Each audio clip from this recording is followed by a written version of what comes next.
Majority Report with Sam Seder. The destiny of America is always safer in the hands of the people than in the conference rooms of any elite. Sam Seder. They are unanimous in their hate for me, and I welcome their hatred. We must guard against the acquisition of unwarranted influence, whether sought or unsought, by the military-industrial complex. The Majority Report with Sam Seder. Ever get the feeling you've been cheated?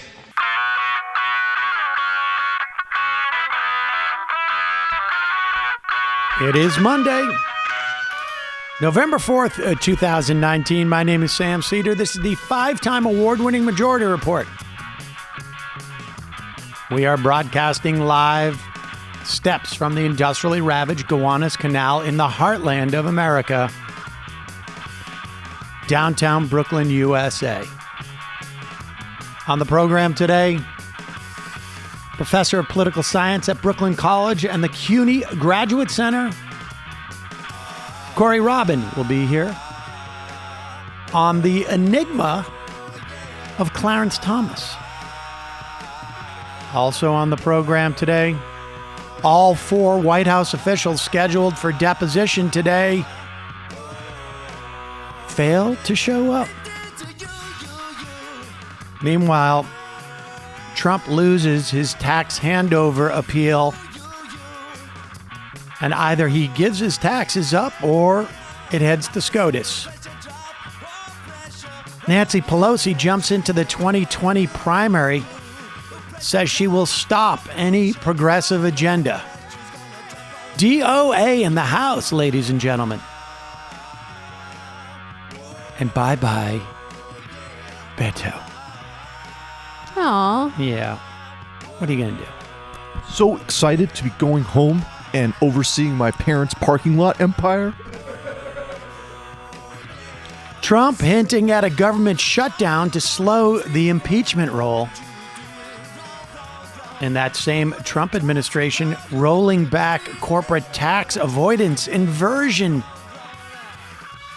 regulation.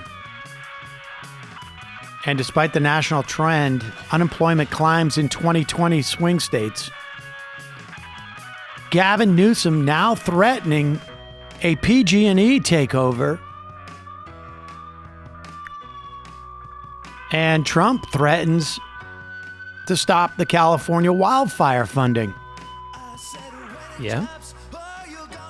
And lastly, the heartwarming story of a lovable smuggler sawing through Donald Trump's beautiful wall.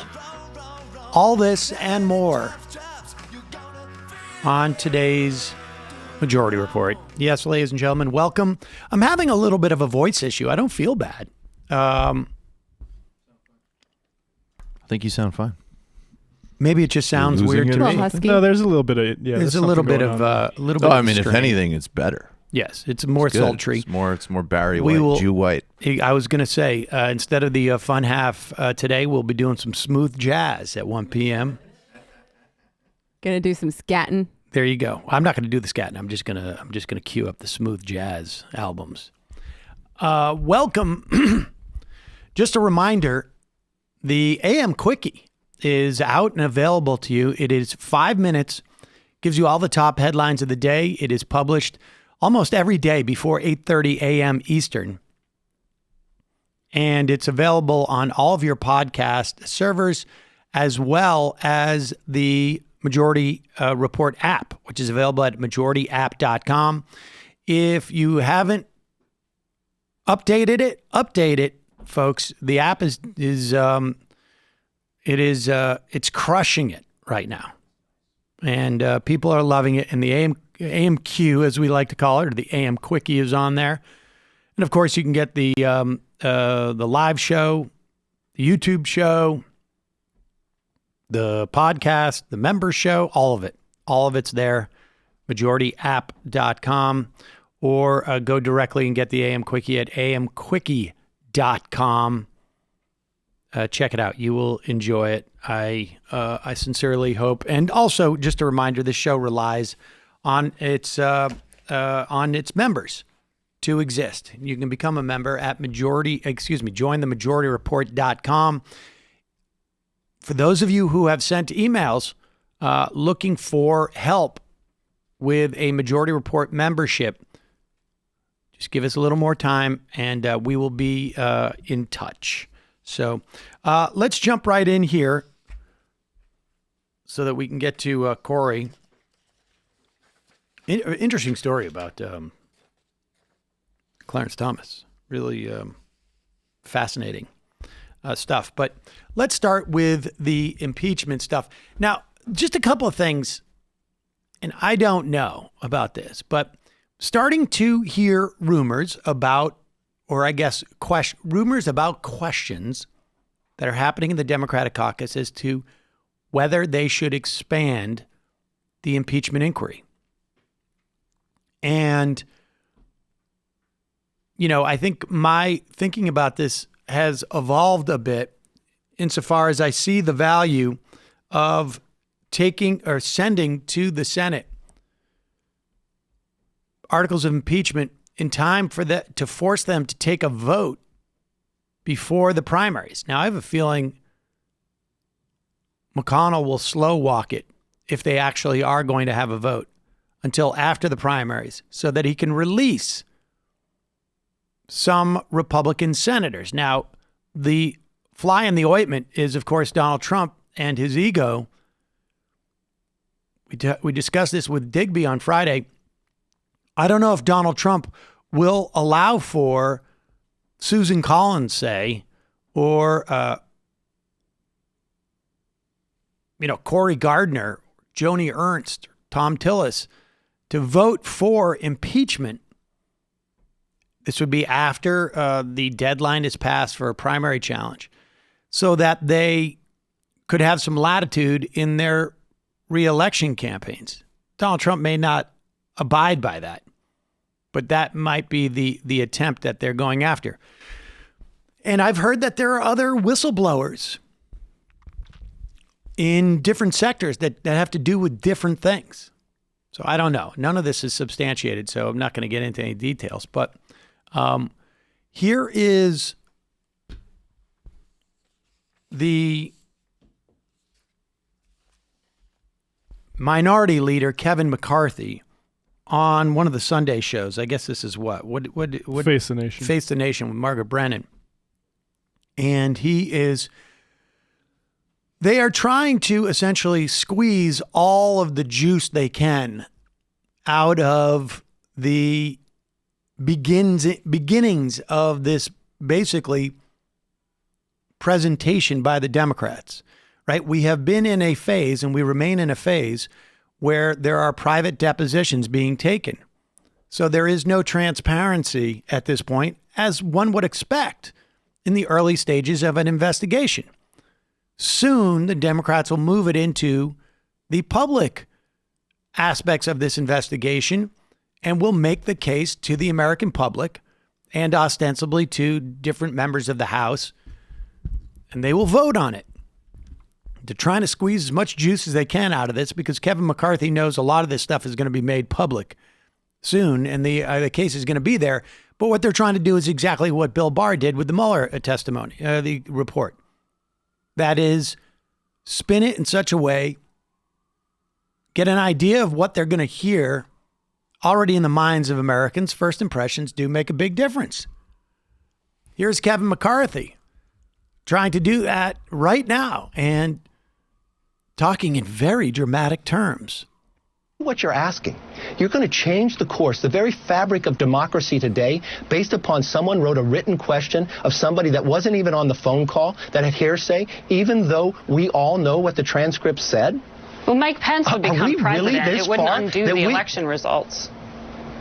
If the president were removed, Mike Pence would become president. Margaret, you're really saying today on national television that somebody who was not on the phone call, that you have the transcripts of the phone call, no big deal, just remove the president of the United States over a phone call?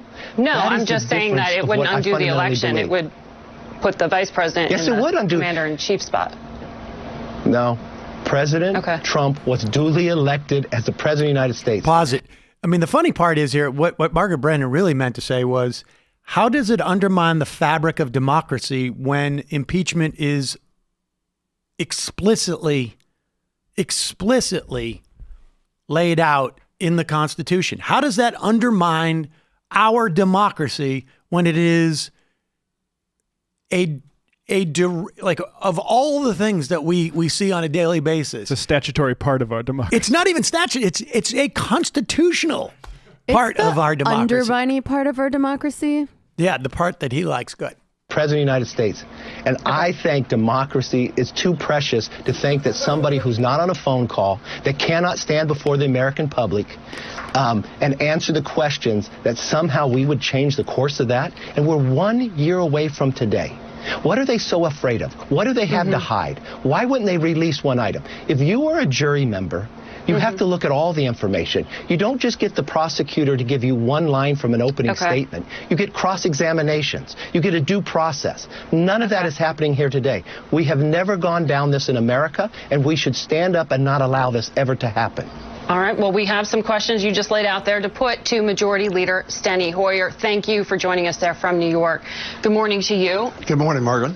You just heard from Leader McCarthy that this is just a wholesale rejection of the way Democrats are laying out this impeachment inquiry. Margaret, you know what I say is we lawyers have a statement that when you have the facts, you pound on the facts. When you have the law, you pound on the law. When you neither have the facts nor the law, you pound on the table. What you just heard from my friend, the minority leader, was pounding on the table. It talks about the whistleblower. The whistleblower said, look, I heard something.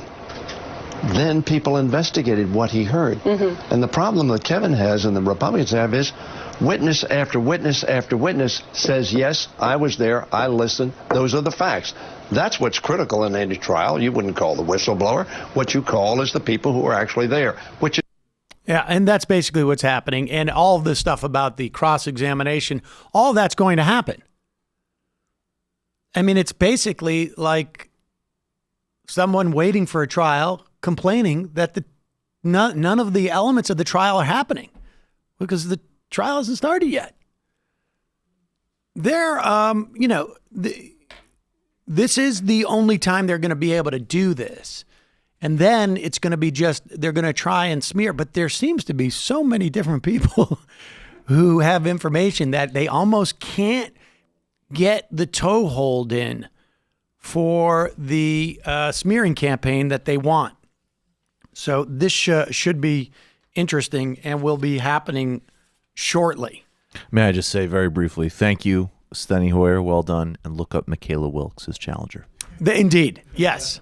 Anybody can deliver that line. In fact, just about everybody has delivered a variant on that. If you don't have the law, you have the fact. If you don't have the facts, you argue the law. If you don't have the law, you argue just to make yourself heard. Everyone has a variant of that. It's almost literally. It's facts don't care about your feelings, basically. It's not. It's not even that. It's just like it is a very, I think, accurate and well-worn saying that I'm sure Michaela Wilkes will be able to say to, or anybody else. Michaela Wilkes will deliver that very well. You'll get 100 different people who to do it. We should play the end part of the video where he goes, "You mad, bro?" Exactly. That also works. You mad. I've been debating about this as to whether it's TMI, as the kids say, but I have recently thrown out every pair of like threadbare, I'm going to say the Fruit of the Loom underwear and replaced it all with Everlane underwear. I bought like 12 pairs. That's amazing because your mood really has improved significantly. Honestly, this is the best underwear I've ever had in my life. And, you know, like it's, if people knew how long it takes me to move off of a certain piece of clothing, they would understand the drama involved in this. Me and Benjamin were at the Fruit of the Loom store in 1996. Honestly, I've been wearing this same pair of underwear. It's and like I've tried to switch to some other underwears, and I had them, but I found that after a time I didn't use them. The bands on these are perfect. The fabric is perfect. And Everlane is a fascinating company. Would you buy a t-shirt for $50 if you knew it only cost you $7 to make? Well, Everlane wouldn't. Everlane only makes premium essentials. They use the finest materials without traditional markups. And they're incredibly transparent about the whole thing. They want you to know what you're paying for and why. So they outline their real costs every step in the process, from the materials they use to the ethical factories they work with. Not to mention, essentials like their Cotton Crew t-shirt are exactly what they should be. Versatile, simple, stylish, and made from quality materials. Everlane's clothes look better, cost less, and last longer. Brendan told me the best hoodie he has. What is it? You said the best piece of clothing you have is a hoodie you got from them.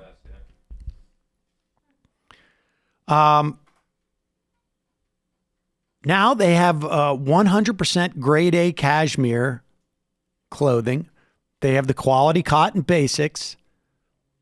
They have premium Japanese denim made at the world's cleanest denim factory.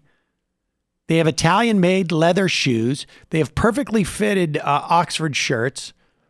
Half my wardrobe is now Everlane, and I think I'm pretty close to moving to like 75%. Right now, you can check out our personalized collection at everlane.com/majority. Plus, you're going to get free shipping on your first order. That's everlane.com/majority. everlane.com/majority. Go check it out. I'm telling you, you will not be disappointed. Also, you've heard me talk in the past about Capterra.com/majority. You can start making your work take less work and find the right software for you there. Capterra is the leading free online resource to help you find the best software solution for your business. They have over 1 million reviews of products from real software users, and you can discover everything you need to make an informed decision. They have 700 specific categories of software. So no matter what business you're in, they have software for it. You will not believe how many, we've talked about this many times, but I actually like go through there and just sort of fantasize about the different type of jobs I could have or businesses. You can join millions of people who use Capterra every month to find the right tools for their business. Here are just some of the popular categories, apparently. Applicant tracking software. I guess that's basically to help you with hiring. Church software. If you're doing stuff with your church. Contract management software. Construction management software. Field service management software. LMS software. I don't even know what that means. Maintenance software. Medical practice management software. Performance appraisal software. Project management software. I'm going to go to performance appraisal software. Oh. They have one called Bob. I mean, basically they have, geez, holy cow. I can't even count how many they have. There are, I can't even tell you how many in that category. I mean, I couldn't possibly count it. But the top rated ones are on the top. One has 34 reviews. One has 280 reviews. One has 42 reviews. One has 109. One has 214, 143, 62, 41. The point is, you look at all these different softwares to basically say, like, how do I assess the performance of the different divisions of, like, the Majority Report or different employees? Watch out. What? Visit Capterra.com/majority for free today to find the tools to make an informed software decision for your business. Capterra.com/majority. Capterra, that's CAPTERRA.com/majority. Capterra, software selection simplified. That would be awesome, actually. The AI would turn on you. It would be like, you are distracting your employees again with another story about the 1990s. Let them focus. You can't yell at them to be quiet 6 minutes before showtime when you've been talking for a full hour before. 1,045 reviews on that Bamboo HR. I'm going to check that out. And if there's one that says careful, sometimes when you're pointing a finger, 3 are pointing back at you. All right, folks. Going to take a quick break. When we come back, we'll be talking to Corey Robin, author of The Enigma of Clarence Thomas.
Seder on the Majority Report on the phone. It is a pleasure to welcome back to the program Professor of Political Science at Brooklyn College and the CUNY Graduate Center, and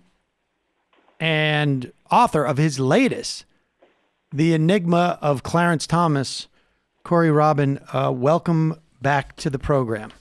Thanks for having me back. Really happy to be here. I think we had you on. We definitely had you on. Last time was for The Reactionary Mind, which is also a book I would highly recommend to folks. And I learned a lot from that book, actually. It sadly comes in handy with about half the things that the people that we talk about on this program, the right-wing hipsters. But aside from that, let's move into this. Well, let's just start with, because this book is less of a critique of an ideology and more of an examination of a specific, I guess, ideology that you could say of Clarence Thomas. Why Clarence Thomas? Well, first of all, he is increasingly one of the most powerful members of the Supreme Court. In the last couple of years with the appointment of Gorsuch and Kavanaugh, there's been a solidified right-wing bloc on the court, and Thomas is the longest-serving justice on the current Supreme Court, which gives him seniority in certain kinds of cases. So he's a powerful figure that people are beginning to recognize and reckon with. And second of all, he's probably, despite being a very well-known figure, he's probably the least well-known and most misunderstood figure on the court. People know startlingly little about him and what he thinks. And so just right there, I mean, the combination of this very powerful man in American government about whom we know very little, I think, argues for the need for such a book. And then, the last thing I would say is when you bring in the fact that he's African-American, he's arguably the most powerful African-American person in the United States. And we live at a moment where I think particularly people on the left are very concerned and interested in what it is that black people have to say. And here is this extraordinarily influential voice who's African-American. And again, I think it behooves us to at least listen to what he has to say, not because he's right or anything like that, but because of the power and influence he has. And, which I did not realize, because he's 9 years away from being the longest serving Supreme Court justice in the history of the country. Yes, I know.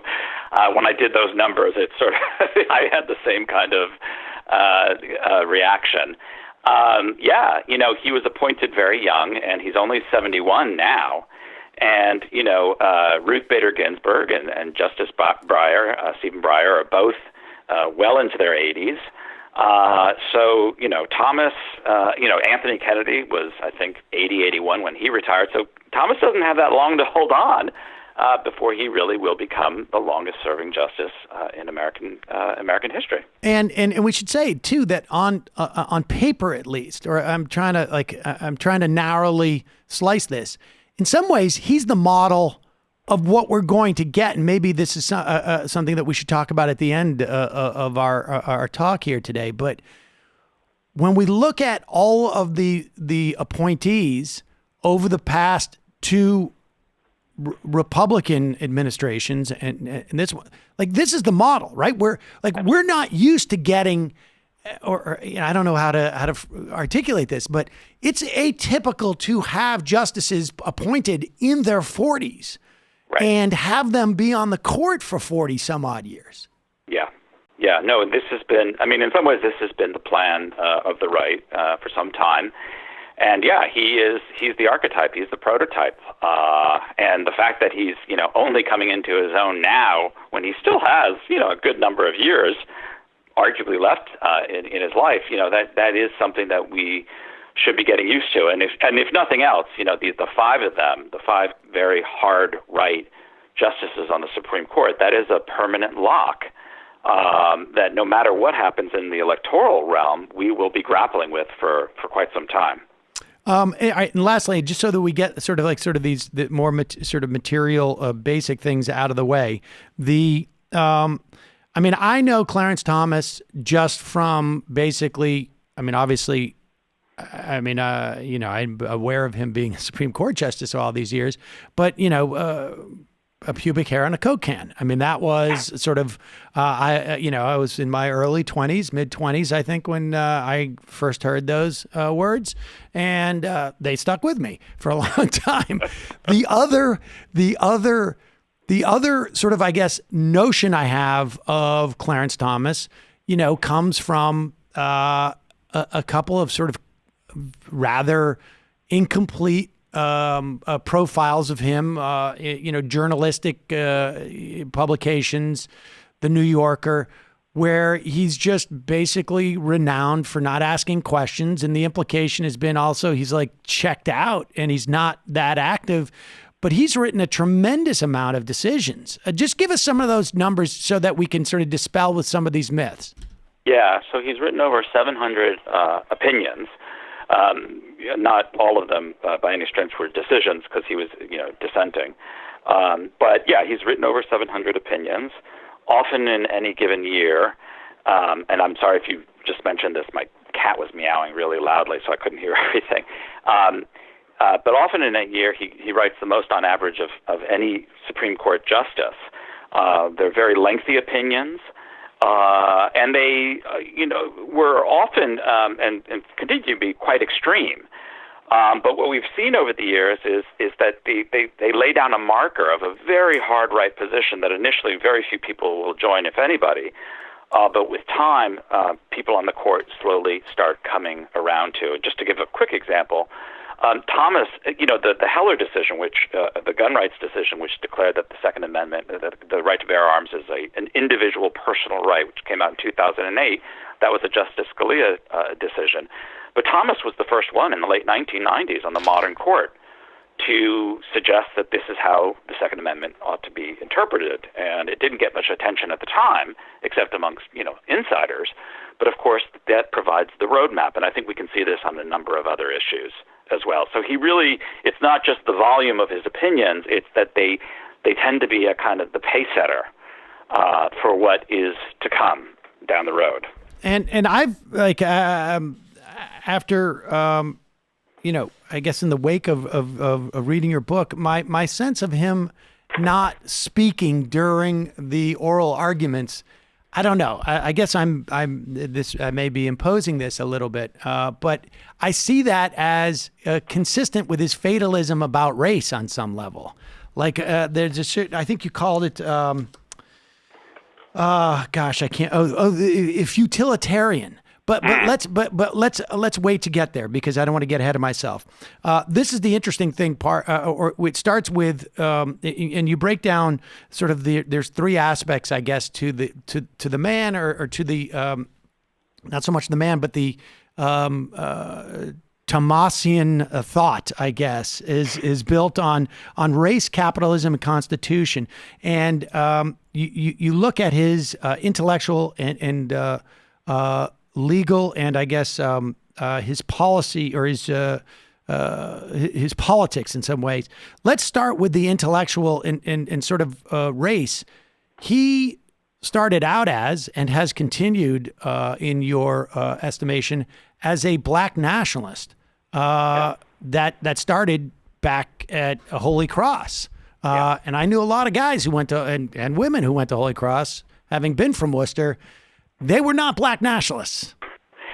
So he was the part of a cohort of young black men who were recruited to integrate Holy Cross in 1968. There were 18 of them, and they were quite an illustrious, I should say, cohort of men. They include the novelist, people who would go on to things, the novelist Edward Jones, who won the Pulitzer Prize, Stanley Grayson here in New York, and some other figures. So they were, quite accomplished. He was, one of the poorest of them, came from the Deep South, from Georgia. And they get there, and it's 1968. Martin Luther King has been assassinated, so it's a very tumultuous time for in the nation and for black people and black activists. And they form themselves into quite a militant group called the Black Student Union. Now, that doesn't sound to us particularly militant, but at the time, the nomenclature was significant. You were really affirming blackness as a political project. And they start making demands on the university that that Holy Cross, accept more black students, that they offer more courses in black literature, bring black artists to the campus, have black music at parties, the whole nine yards. And what it was really about was confronting a situation of massive whiteness. Thomas had grown up in pretty much an all-black environment, even though it was the Jim Crow South. And confronting, being one of the few or sometimes the only black person in a white situation would prove to be a formative experience for him. And he comes out of this. And at the same time, I should say, he's reading Malcolm X. He's listening to records of Malcolm X's speeches because this is how people, would hear these things. This is before YouTube and the internet. And he really imbibes a whole sort of ideology. He becomes active in a kind of Black Panthers sort of related circle. And he develops, I guess you might say, two ideas really become formative for him with time. The first is the sense that racism is so deeply woven into the fabric of American society, of white American society, that it can never really be eliminated. It's just too deeply structured into America. And again, he never loses this idea, as we can talk about in a second. And then the second part of this, and again, it reflects the moment. There's an increasing sort of fatalism about being able to change any of this through political means. And so by the time he ends his sort of time on the left, he's really become incredibly politically pessimistic about the possibilities of transforming America's racial condition. And it gives rise to a kind of belief that, perhaps black people need to go their own way. They need to recognize that their fate and their interests cannot be accommodated by white America, certainly not through any kind of conventional or radical political means. And instead, they need to build up their own institutions, build up their own, economies, build up black manhood. And this is a strain, I should say, of black nationalism. It's not the whole of it by any stretch, but there are certainly elements of this you find in Malcolm X and Marcus Garvey and people like that. So that's the milieu, the late 1960s and early 1970s, even before he makes his turn to the right. It's very, very strongly race-conscious. It's a belief in kind of black separatism, and ultimately it comes to be a belief that that there are really no political avenues to ameliorate or redress these problems. Okay, so I got a bunch of questions about that, and let me just start with Holy Cross. Were all those guys Catholics? I mean, I know that Thomas was, and I wonder how much Catholicism, because you don't touch on it too much in the book. Yeah. I wonder how much Catholicism informed that, because I don't know what percentage of my graduating high school from Doherty High went to Holy Cross, but it was significant. And I spent some time on that campus, and there was, and this was 20 years later, but there was a specific flavor, I would say, to Holy Cross. Yeah, I mean, I grappled with the question of Thomas's Catholicism, and one thing I didn't even talk about in the book is his first year of college, he actually was studying to be a priest at a seminary in Missouri, which he left after his first year, again in the wake of the assassination of Martin Luther King, where he felt the seminary in Missouri was just incredibly racist. And this led to a big rift between him and his grandfather that wasn't really resolved until much later in life, if at all. And his grandfather was very important to him. So Catholicism, certainly, and he went to Catholic schools in high school as well. So it was very important to his formation. I didn't focus on it so much because I think, there are other influences and currents that explain more of how he got to where he got. But it's certainly a part of the story. Okay, and I suspect that comes out in some of his sort of like patriarchal ideas, but we can talk about that when we get to that. But the black nationalism, when he has those ideas, like, was there a difference? Because I think you make the point that a part of this story is the idea of, like, what do you do with that black nationalism if you've decided that project has failed in some way? Right. Yeah. So talk about, like, what the perspective was going into that moment where there was a perception that it failed, and then what it looks like on the other side. Sure. So, in the 19th, the real high water mark of participation and active militancy is really, in the first half of the 1960s. And by 1968, even though you've had the rise of people like Malcolm X and Black Power, it's a slow rise, and it's oftentimes in response to frustration of the impatience, really, of the failure of the kind of mainstream civil rights movement to transform things quickly enough. And so you have this bubbling up during the 1960s, and by 1968 is really the last big legislative achievement for the civil rights movement, which is the Fair Housing Act. And then you have the election of Richard Nixon, which, imagine the election of Trump, but with far, far more racial violence on both sides, far more, and a war that's really, not only is it a catastrophic war, but its presence is felt throughout the entirety of the society. So this is a really pretty bleak moment, I think, for many people, and particularly for people in the Black freedom struggle. And it's at that moment that, Thomas is really coming to political consciousness and taking this kind of very militant black nationalist turn. And let's just add into that equation that throughout American history, going back to the sort of first black nationalist, kind of text, the 1850s, Martin Delany, black nationalism oftentimes gets traction and gets going precisely at these moments of political bleakness, because there's a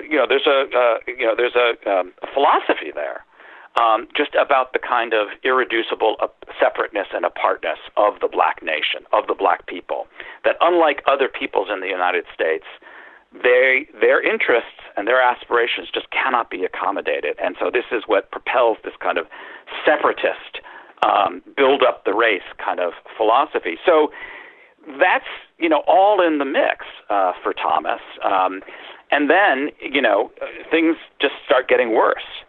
And he graduates in 1971. It's the year of Kent State. One of the last things he does as a militant, he goes to this massive protest in Cambridge, Massachusetts, which was extraordinarily violent. There was, I think it was the largest, protest in the history of Cambridge or something like that. And the police presence was very heavy. And I just think, the overpowering sense of the futility of all of this kind of stuff just starts sinking in to him. And you marry that sense of futility. I mean, what black nationalism had going for it was, amidst this political desolation, we can offer a path forward. But if now the path forward, of kind of more militant black nationalism seems closed, you can see, the trajectory that's starting to develop there. And I'll just add up one other thing without going on too long. Many black nationalists at this moment in the early 1970s really take a turn away from politics. At the local level in particular, they start really looking to the economy as the pathway of advance. And sometimes this can mean building up just black business. Sometimes it can mean pushing for hiring of black workers. Sometimes it can mean creating a parallel black economy. But it's a very strong economistic turn that often involves a kind of renewed engagement with capitalism and the marketplace and an appreciation that this might offer us other paths. So again, this is all going on in black nationalist circles before Thomas has even begun his move to the right. And so part of the argument of the book is you can see the seeds are being planted there for someone to take a kind of right turn from these earlier leftist doctrines. Yeah, I had a professor in college who started out as a guy who was working in the Peace Corps and prevented a military service from using an island. I think I can't remember where it was. Maybe it was a Polynesian island as a test ground for nuke weapons. And he ended up like a Reagan conservative.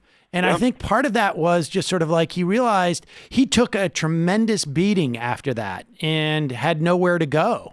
And I think he realized, like, if you're and the type of advice he would give me, knowing that I was of the left, was like, don't go to some law school that's all namby-pamby. Learn, the skills and defeat them at that, within the rules of the game as they're set, because your radicalism is futile, and you will not be able to change anything enough, and you can actually do better by staying within the system and being and I thought that was sort of a fascinating turn, and it feels like that's what happened with Thomas on some level. And there were with Thomas, as with most of people, there's a combination of factors. There was also he goes to law school. He starts getting debt that he has to pay back.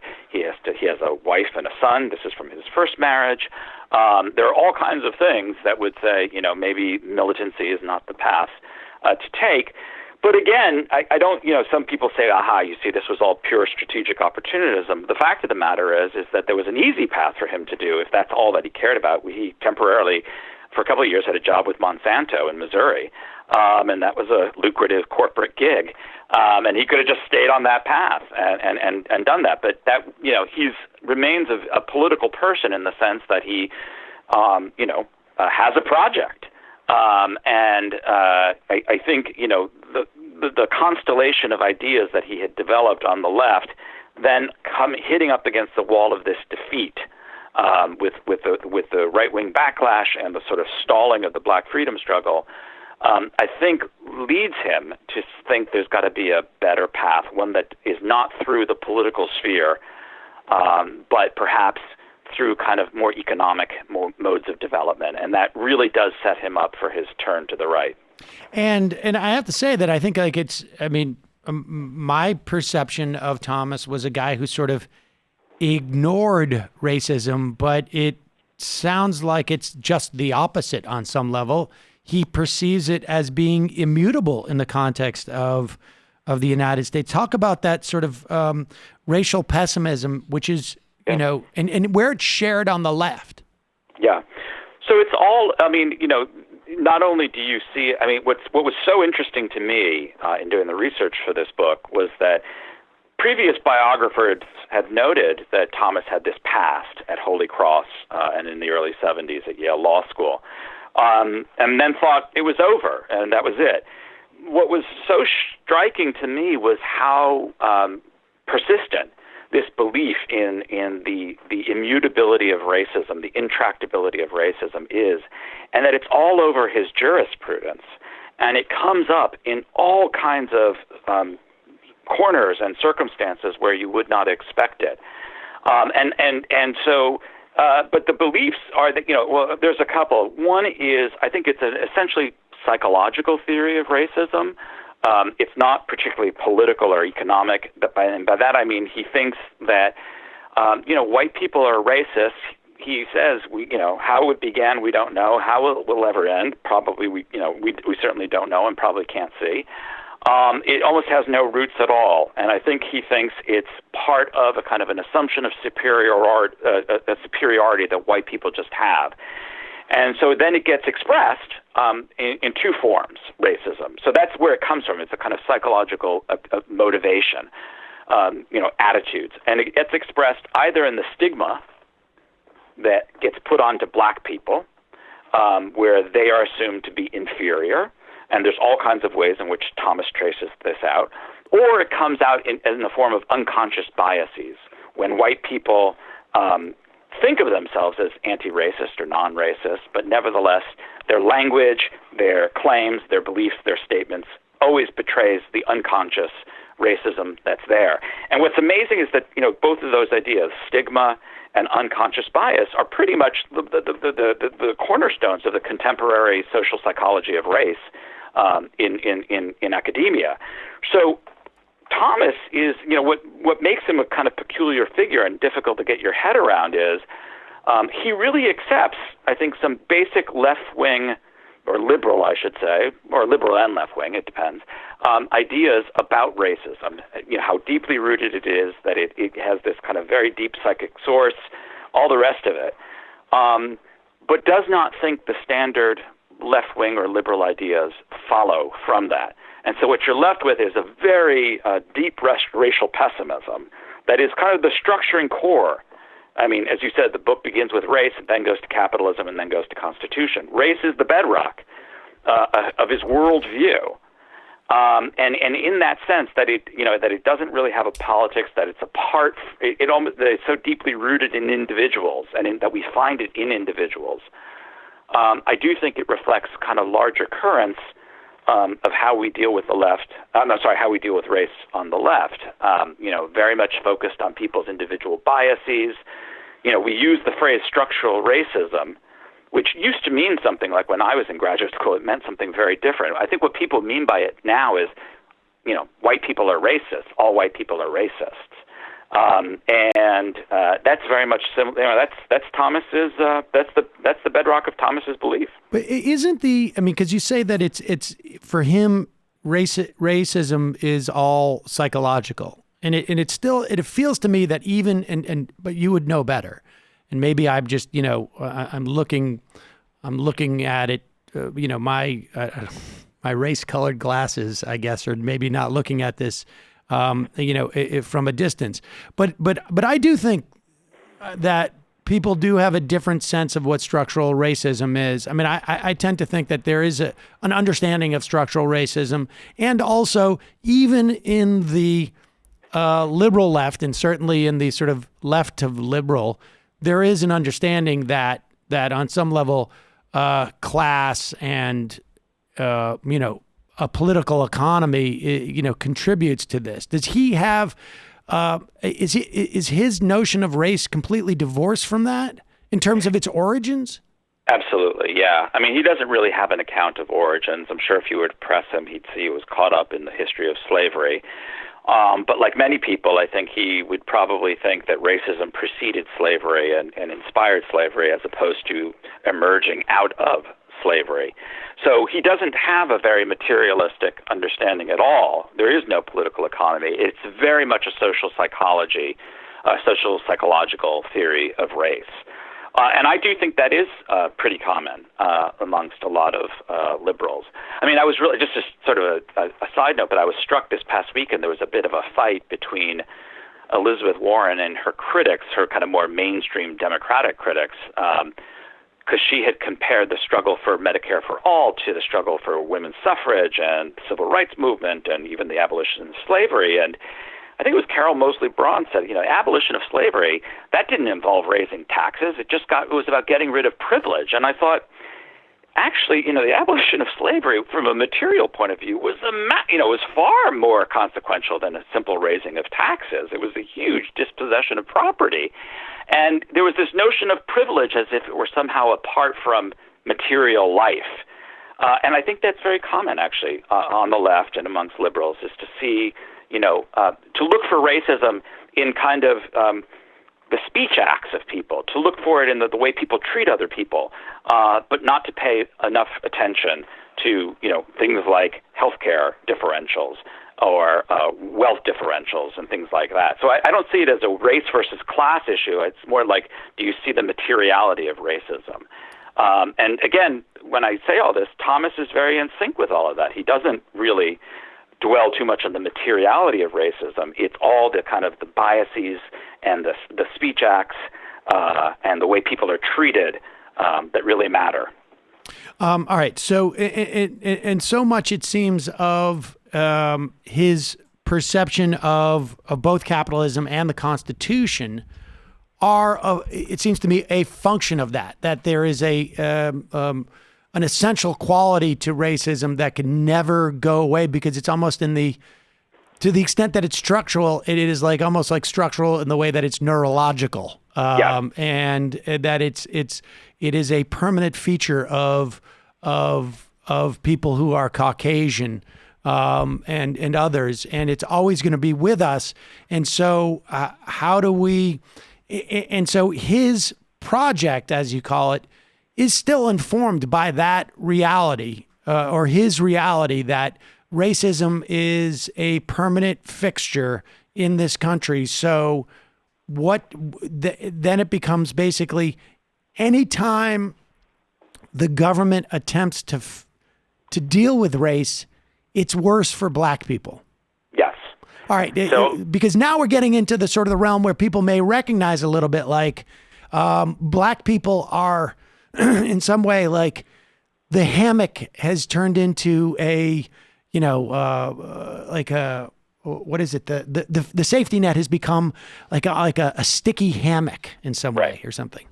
Right. So, the argument of the book is not simply that just, Clarence Thomas is a black nationalist. It's also that he's a conservative black nationalist. And I think this is, as you say, where some of this starts seeming a little bit more intelligible. But I think before we get to things like the welfare state, I think we got to begin, first of all, with his hostility to politics in general. This goes back to the 1970s and the 1980s. He gave an amazing interview to Juan Williams in The Atlantic, and where he talks about the idea of black people mobilizing through the vote. And he says, let's say we got organized and acted, had some kind of group power in the electoral sphere, something like gerrymandering or something like that. What's going to happen? We are the group on the bottom, and every single time we will lose. We will get the hell beaten out of us. And the only people who are going to be worse off than we would be, he says, maybe American Indians. And so at the heart of this is this belief that black people's political involvement is at best a fool's errand, and at worst will only make them further dependent upon the benevolence and good wishes of white people. So if you read his voting rights jurisprudence, something that, is sort of exhibit A for most people, that this is, the worst part of Thomas. When you read it carefully, what he's really saying is, yes, it's very clear that black people have a common interest. That he doesn't doubt. And yes, it's very clear that they're at the bottom. That he doesn't doubt. But it's when you start translating that into the political realm through kind of, some kind of method of empowering black voters to elect black officials, let's say, he sees all manner of mischief following from it. And the bottom line is he just would prefer black people stay out of that world. And then he looks at a whole bunch of state policies. And what's, again, fascinating is whether it's on disparate impact, which is a whole realm of doctrinal law in the Constitution, or the Takings Clause, which is, another big part of the Constitution, or the Commerce Clause. The overwhelming argument and pervasive theme is all these efforts to redress and improve the condition of black people by the state only ends up harming black people. And I think, affirmative action for him is really, exhibit A of this. And what's so fascinating about his affirmative action opinions is he doesn't, like most white conservatives, take the principle of colorblindness and say affirmative action is wrong because you're treating black people differently from white people and that's unfair to the white person. What he says instead is that affirmative action is a way not of creating a stigma against black people, but perpetuating a pre-existing stigma of black people. That the only way you can get ahead is through the assistance and benevolence of white people. And it doesn't matter if you got ahead without affirmative action or not. Everybody who's black is stained by affirmative action, and their achievements are called into question, on the one hand. And then on the other hand, it empowers white people, because he sees the administrators of affirmative action programs at universities and the decision makers as white. It empowers them to make discretionary judgments about which black people they will associate with and choose to include in their sort of ruling class circles. So he thinks it enhances white discretionary power and increases black dependence upon that power. So this is just a whole range of arguments that he's mounting to say, when the state involves itself in trying to help black people, it makes things worse. So on the one hand, you have that, and then on the other hand, we have his vision of capitalism, which again, he's not that he says. Let's just hold there because I want to just ask you some questions about that notion of race. And when you say that he doesn't accept the typical conservative view of like you're discriminating against white people. Because at one point, I think you write, and I can't remember the ruling off the top of my head. Maybe it's in the context of the University of Michigan Law School case that, like, look, white people, you don't want to get into a tit for tat as to who's been victimized by race more because you're going to lose, essentially. But so his argument is, and we should also say that, like, he benefited from affirmative action, right? Absolutely. Yeah. And so he has. I mean, I guess it's impossible to, and maybe you have a sense of this. Like, to what extent did he feel that impacted him in that way? Huge. Huge. Yeah, go ahead. Well, and address that, and also this notion of, it also seems to me that in all of those calculations he's making about voting, about admissions to colleges, that even if whites maintain, even if I accept the premise that all white people are going to be just as racist as they are, 200 years ago, today and tomorrow, I mean, just sheer population numbers, right, would have some impact on my perception as to whether this is going to be relevant in the future. So let's maybe I was going to take the second first, but take the affirmative action one first, and then I'll remind you of the numbers. Okay. Thomas gets into Yale Law School on an affirmative. It's kind of a strict quota program, although far more strict than a previous quota that had been used. And that's, Yale Law School is this sort of transformative moment for him because he feels like up until that point he had been told repeatedly that you got this far despite being black. And the thing that he at least valued that was that he could say, you see, these achievements that I have under my belt, I didn't get them from the help of white people. I got them through, my own personal grit and talent, but also through the help of black people. And so they were achievement. And this is important to note, like, Thomas is not a rugged individualist. He's not an impersonal meritocrat or anything like that. He really does believe that his achievements were due to the kind of mutual provision, collective provision of the black community, and particularly of his grandfather and the black family. But then he says you get to Yale Law School, and now the line is, before, if you got ahead despite your race, now you're getting ahead because of your race. And the people who are telling him this, he says, are white liberals. The very people who would like to distinguish themselves from the kind of vicious, overt racist in the South. These are well-meaning, well-intentioned white people, but who can never stop reminding you that that you're here on the basis of our benevolence. And he really bridles at that. So on the one hand, he will say, I definitely, got ahead in part because of affirmative action. He even admits at one point, as I recall, that, George H.W. Bush, appointed him in part because he was black, something that Bush completely denied, but was obviously true. And yet, for him, the problem with it is that it prevents black people from claiming this achievement is theirs. And so he feels like it's a major assault on dignity, that it reinforces this stigma, and it always ensures that black people, carry this around with them. So despite admitting it, I think he has an argument about why he thinks it's harmful. And again, what's important is that it doesn't harm white people, it harms black people. And this, I think, gets to your second question.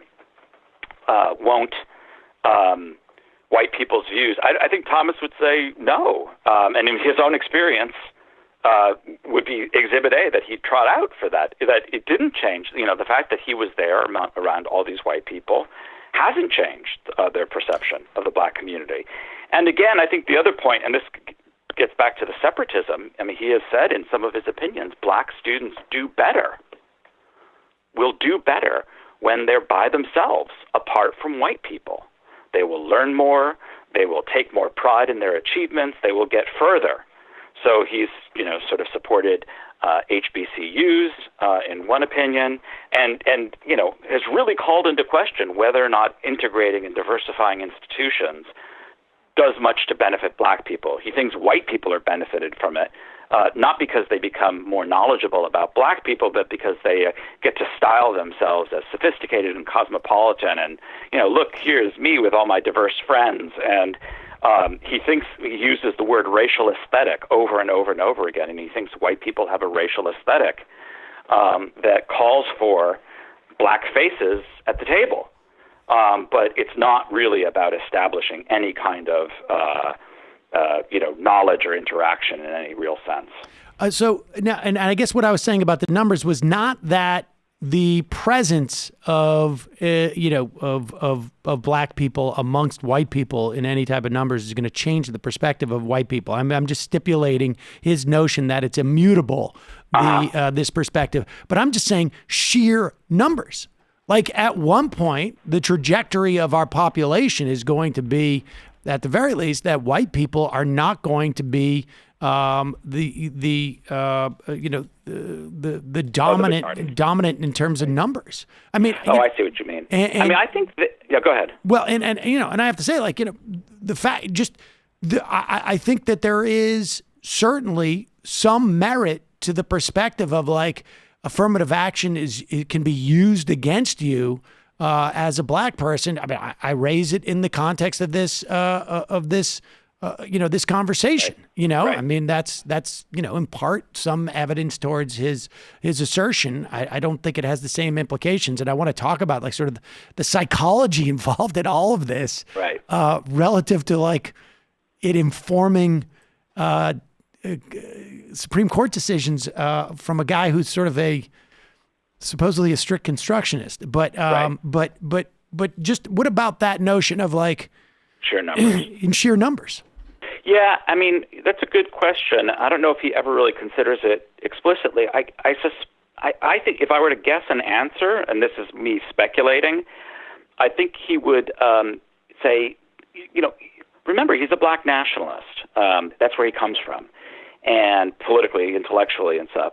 And I think there's a specificity to the African-American experience to him. And so the fact that schools will be more diverse, maybe with South Asian people, maybe with Latinos, Asian Americans, I think for him, the real question, it really comes down to black people. And black people are going to remain a minority, just numerically.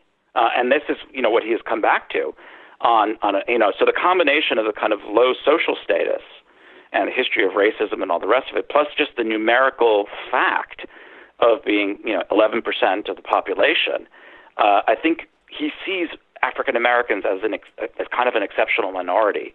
If, in standard parlance, Asian Americans are the model minority, or Jewish Americans, he sees African Americans as the most degraded minority, and very separate, and their experience is very apart. This isn't a general, affirmation of people of color kind of argument. This is specific to the black community. Fair enough. So let's. That was speculation on my right. part, No, so. I understand. I think that's possible. Although it's sort of hard to reconcile from his he's married to a white woman, and he's these are weird sort of contradictions. It feels like, at least. I mean, who knows? But all right. So let's talk about how he squares all of these sort of like psychological assessments of white people and of society and whatnot with the Constitution, because you conceive of it as he sees a white Constitution and a black Constitution. Yeah. So you brought up before this question of him supposedly being a strict constructionist, somebody who's faithful to the Constitution. And in the contemporary world, the word that gets bandied about is an originalist. And I'm just sort of giving some background to the question you're asking here. And originalists are supposed to be people who faithfully interpret the Constitution in accordance with the words as they were originally understood or intended. There's some argument about that. And people often cite Thomas, both his defenders and his critics, as an originalist. And the truth is he's not really an originalist at all. He's very opportunistic in his originalism. Sometimes he is, sometimes he isn't. And it's very hard to square, as you suggested, a lot of his positions with an originalist position. However, one of the issues that comes up in a lot of these debates is, when you say originalism, do you mean the Constitution as it was adopted in 1787 and then ratified in 1789, the original Constitution, or do you mean the Constitution that was transformed by the Civil War and Reconstruction through the adoption of the 13th, 14th, and 15th Amendments? And the charge against most originalists, conservative originalists, is that they ignore that second Constitution from Reconstruction and the Civil War. Thomas does not ignore that second Constitution. He takes it very seriously, in certain ways far more seriously than most people on either side of the left or the right. But he has a very particular interpretation of it. In his mind, that second Constitution was transformed by and in the interests of black people, the people who were enslaved. And he thinks out of that experience came a new appreciation of the freedom of black people, but that that freedom is very much located in one fundamental right, which is the right to bear arms. Now,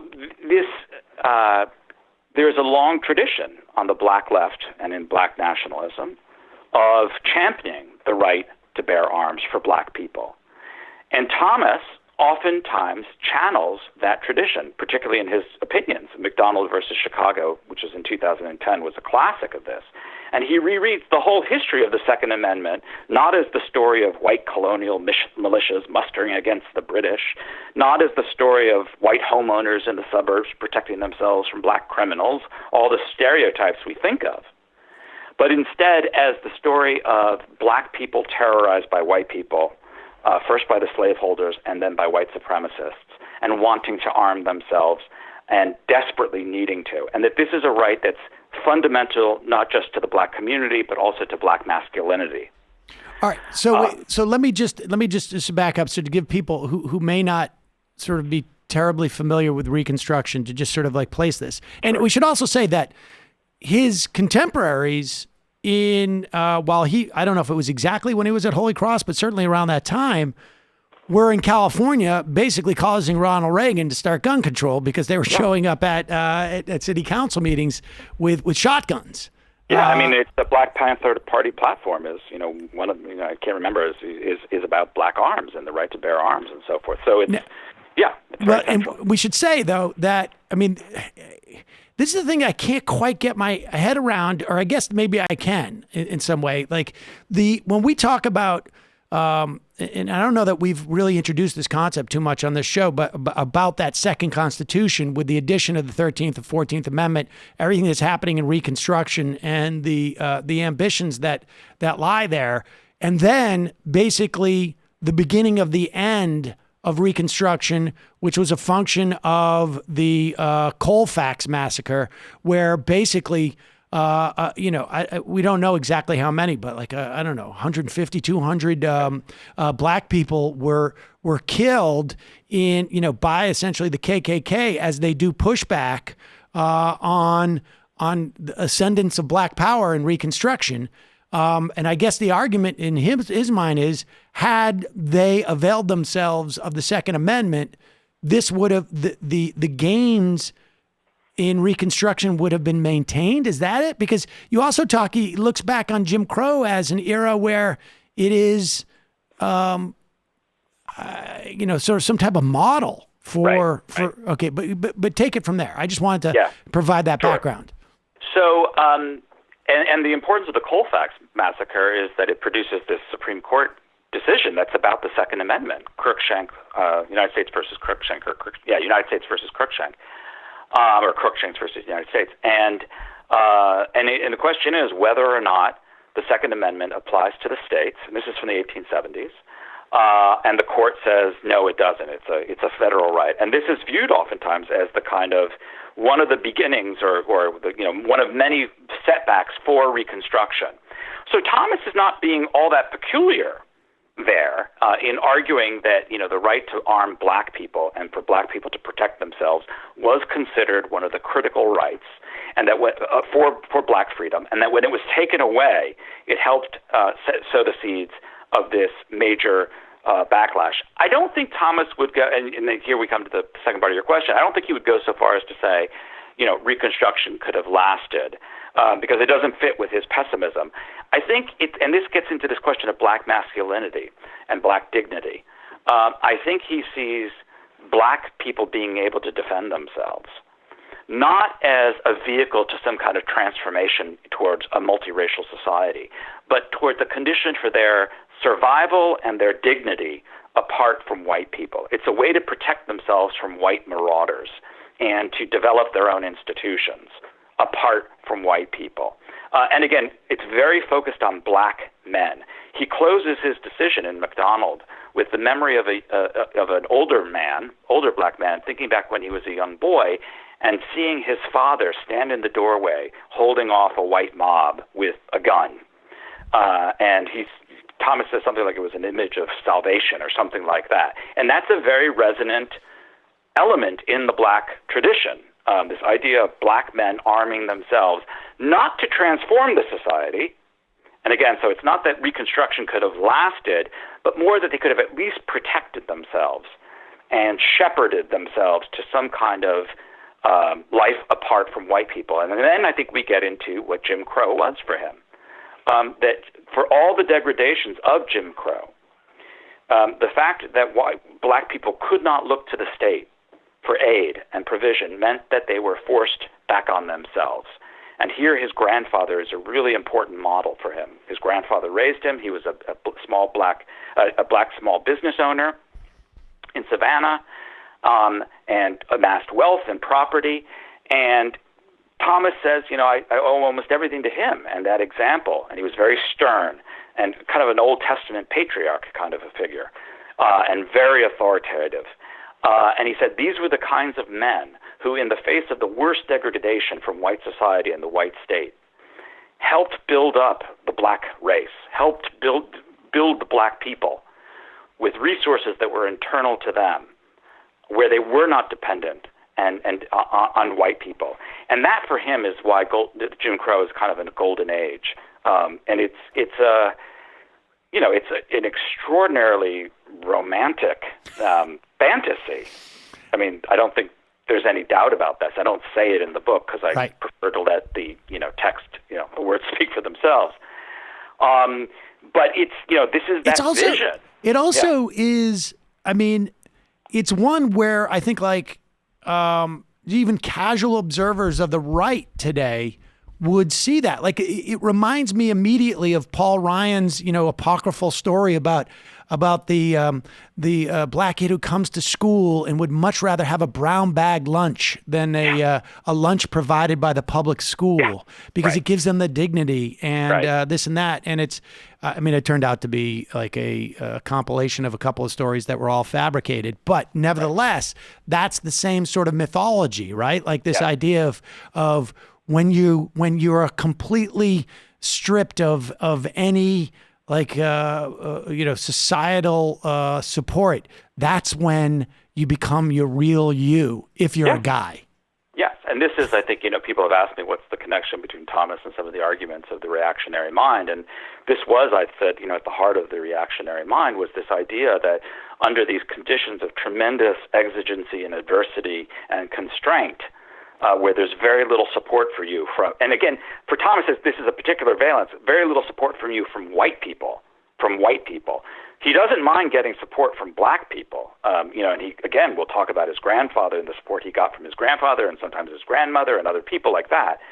But when you're sort of thrown back, when the black community is thrown back on itself, these resonant, powerful, patriarchal men will rise to the occasion. And he sees liberalism, he sees the civil rights movement, he sees the Warren Court and the New Deal as assaults on these generations of black men. And that what they did was they crippled their will and discipline, their iron will and their sense of responsibility to the black community. They just devitalized them by making life too easy. And Thomas wants to make life hard for black people. Not because he loathes black people, and not because he loves black people either, but because he believes that in a racist society like the United States, black people need all the internal power and organization they can get, apart from white people, and that black men are the ones to provide it. And he has said explicitly, the salvation of the black race depends upon black men. But to get those types of black men, these patriarchal figures, you have to create conditions of exigency and constraint so that they can overcome them and develop the internal power and skills. And so it's a very disturbing and unsettling picture by the end of the book, and it's meant to be deliberately unsettling and disturbing because it begins from these premises that I think some people on the left would find recognizable, and then it ends in this horrible dystopia that happens to look very much like the world that we live in today. And I want to wrap this up, and I appreciate you're hanging with me for so long on this today. But it also occurs to me that when you contemplate the centrality of masculinity or malehood to that political project he has, that it puts into context his claim that the Anita Hill appearance at his hearings was a high-tech lynching. Because it wasn't just that this was happening to a black person. It's happening to a black man. Right. And exactly. And that becomes central to the essence of, it's almost like there is no racism if it's not a guy who's being subjected to it in his mind. Yeah, and this came up, in fact, during the Anita Hill. The whole, the theory of intersectionality of Kimberly Crenshaw predates it, but it got traction and popularity coming out of that, and influence coming out of that experience, because it was depicted as Thomas represents race, Thomas is black, and Hill represents women. And what people said is, the real question there is who gets to why was it forgotten that Anita Hill was also black? And I think you have hit, the head on the nail here, which is that for Thomas, racism is directed, I think, against the black community, but because he understands the centrality, because he believes in the centrality of black men to the fate of black community, racism really takes its form against black men. And there's very little role in his, I call it a dreamscape. There's very little role for black women in that story, except either as traitors, and that's how he views Anita Hill, or as kind of weak-willed figures of dependency. So, all right. So lastly, how much do you think his colleagues or the conservative legal movement understand the underpinnings? How relevant is it that they do? Do they just sort of cherry pick what they like that comes out of him? And what are the implications going forward for us with this? And Sure. please answer in 30 seconds. Okay. No, I'm joking. I'm joking. Oh, I was going to try. It's very clear to me most white conservatives either have not a clue what he's really talking about or are very selectively interpreting him. And there's a long history of that with him. Some do, but many don't. But in a way, I don't think it matters. And I think this is where his story becomes part of a larger political story that's relevant to all of us. Because what is so clear in his jurisprudence is how easy it is to fit this very pessimistic view of race with all of these conservative positions. And then when you have the election of someone like Trump, who, by the way, has said that Clarence Thomas is his favorite justice, Trump's white nationalism is also premised upon this view that the world is divided by races or maybe cultures, and that white people have a special destiny apart from darker-skinned people, and our assumption that this country is racially polarized in a way that it has never been before, which I think is not true. I think we have been racially polarized, sometimes worse before. But anyway, you start to see how Thomas is actually not just speaking for himself, and he's not even speaking for the right. He's advocating, but also describing a world that is very much the world we live in. That is to say, massive accumulations of wealth in the hands of a few, mass incarceration, which is something that he supports, predominantly with higher percentages of people, black men in the black community, getting incarcerated, and racial conflict and racial pessimism as far as the eye can see, and people armed to the teeth. And this is Thomas's world. This is the world that he sees. This is the world that he believes in. So his significance, whether white conservatives know or don't know what's going on in his opinions, really transcends them. I think there's no more resonant representative voice on the Supreme Court who so speaks to the nation as it is currently constituted as Clarence Thomas. Well, that's a little bit terrifying, but also fascinating, and I appreciate your sharing it with us. Corey Robin, we will put a link to the Enigma of Clarence Thomas on majority.fm. Thanks for your time today. I really appreciate it. Thank you. Really enjoyed it. Bye-bye. There you have it, folks. He is a senior member of the Supreme Court and soon to be, not soon, 9 years, but, in Supreme Court justice. It's only years. 1 year in Supreme Court dog years. Exactly. He will be the longest serving Supreme Court justice. And we didn't get to this, and I don't know, these opinions from Clarence Thomas also provide, and you don't hear about it too much, but, guys like him, Thomas Sowell, who I think, he's not just aligned with, but I think friendly with, end up providing just enough internal cover for conservatives to provide them with a sense of this is, we have a black person saying this, so it must be okay. Scary. That is not our Halloween show. We had that a couple of days ago. Folks, just a reminder, you can support this program by going to jointhemajorityreport.com. It is our members who make this possible. You will support interviews like the one we just did with Corey Robin And the ones we will do later in the week and the ones we did last week, you go back and forth, forward, back, forward, back. If we are in the middle of things, which I hope we're not, I hope we would go further with this show, but it'd be 9 years going forward, 9 years going back, almost to the day. Wait a second. When's the show birthday? Somebody on this? Yeah, None get of on us it. were around at Exactly. its birth. Thank Brendan playing the role of the AI algorithm that you Dorsey right was. now. Dorsey was around. Dorsey was. He should have figured this out. Well, now you got to He go doesn't even work outside here anymore. of the office to find blame.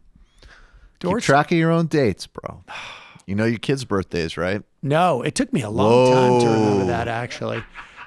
Hold on. Points It for was honesty. my 2-year work anniversary very recently. Holy cow! Thanks for noticing. It was yesterday.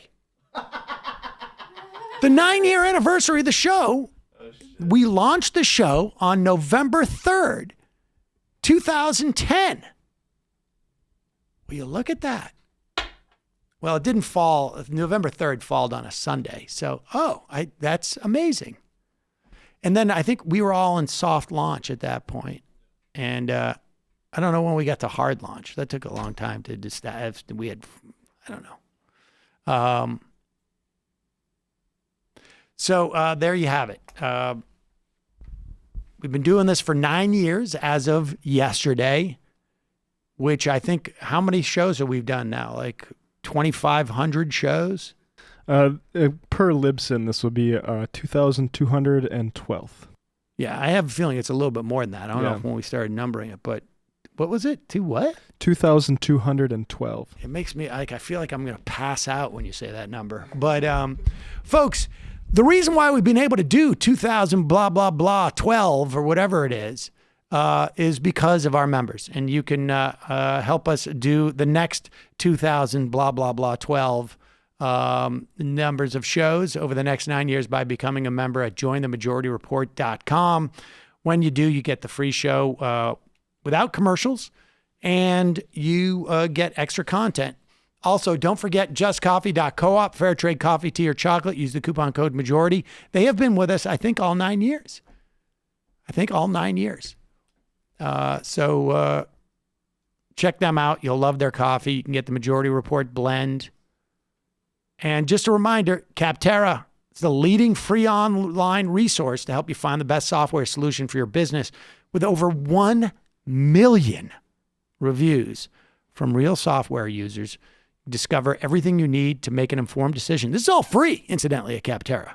So go to capterra.com/majority, and it's free. Find it, go today. Find the tools to make an informed decision for your business about software. Capterra.com/majority. Capterra, that's CAPTERRA.com/majority. CAPTERRA, Capterra.com/majority. Capterra, software selection simplified. Michael, today is Monday. Tomorrow will be Tuesday. What will happen?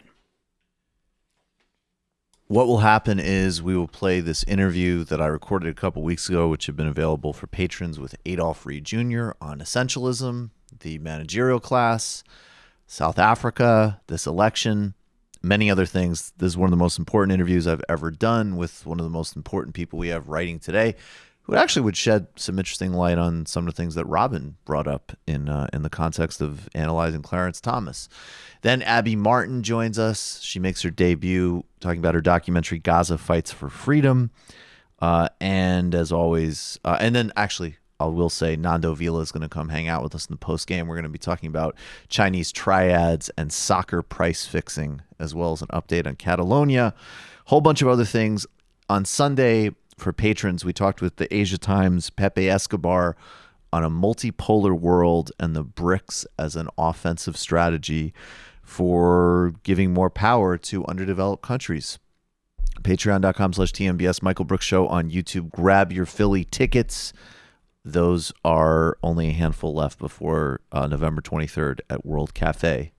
And there's a couple of other events, but just look at my Twitter for them. Jamie. This week on the Antifada, we have a premium offering, part 2 of 2 of History is a Weapon on the Rise and Fall of Suburbia with Sean and Matt Chrisman, in which they bring our story of suburbia up to the present moment when the periphery is in crisis and urban areas are suffering late-stage gentrification. How is Los Angeles the archetypal American city? Who developed suburbia and why? Which class interests are upheld by the primacy of real estate in American political economy? And whither suburban life in the 21st century? All this and more with an analysis of that class fraction everyone's talking about these days, the professional managerial class. Also, out this Wednesday is a free episode wherein Sean talks with Billy O'Connor and John Tormey, 2 of his fellow tradesmen, on the conservatism of business unionism, the mythology surrounding the quote-unquote white working class, and how to turn everyday hatred of the boss into radical class consciousness. So that's one for all you vulgar workerists out there to enjoy. Matt! Yeah, check out my Salem Witch Trials episode of Literary Hangover, folks. You'll like it. Okay, how's this for mind-blowing? So Kyle is like, we got to do something epic for the 10-year anniversary, right? It's going to be November 3rd, 2020. Right before the election? Not before.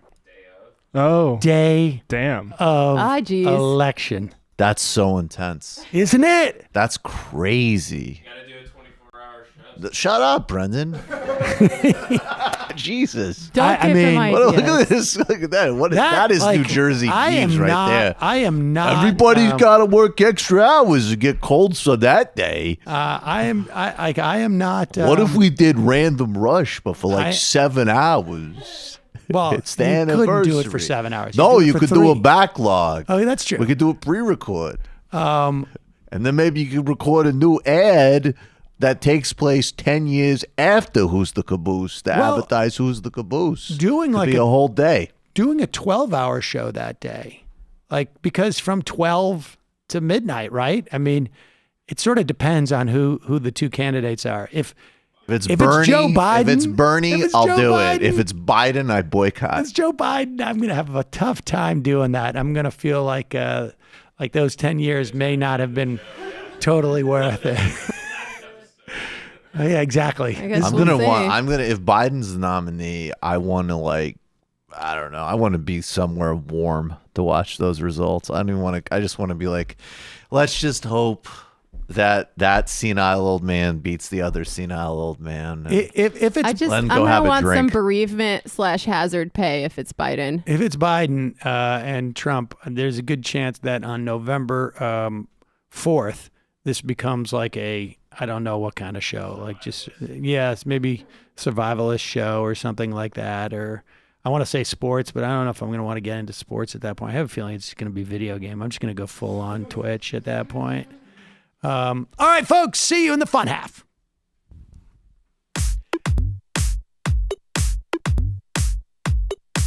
Left is best. Jamie and I may have a disagreement. Yeah, you can't just say whatever you want about people just because you're rich. I have an absolute right to mock them on YouTube. He's up there buggy whipping like he's the boss. I am not your employer. You know, I'm tired of the negativity. I'm sorry, I didn't mean to upset you. You're nervous, you're a little bit upset, you're riled up. Yeah, maybe you should rethink your defense of that, you fucking idiots. We're just going to get rid of you. All right. But dude, you want to smoke this joint? Yes. Do you feel like you are a dinosaur? That's some good shit. Exactly. I'm happy now. It's a win-win. It's a win-win-win. Oh, hell yeah. Now listen to me. 2, 3, 4, 5 times. 847-906-501-457-238-56-27. 1/2. 5 8s. 3.9 billion. Wow. He's the ultimate math nerd. Don't you see? Why don't you get a real job instead of spewing vitriol and hatred, you left-wing Limbaugh? Everybody's taking their dumb juice today. Come on, Sammy. Dance, dance, dance. Ooh.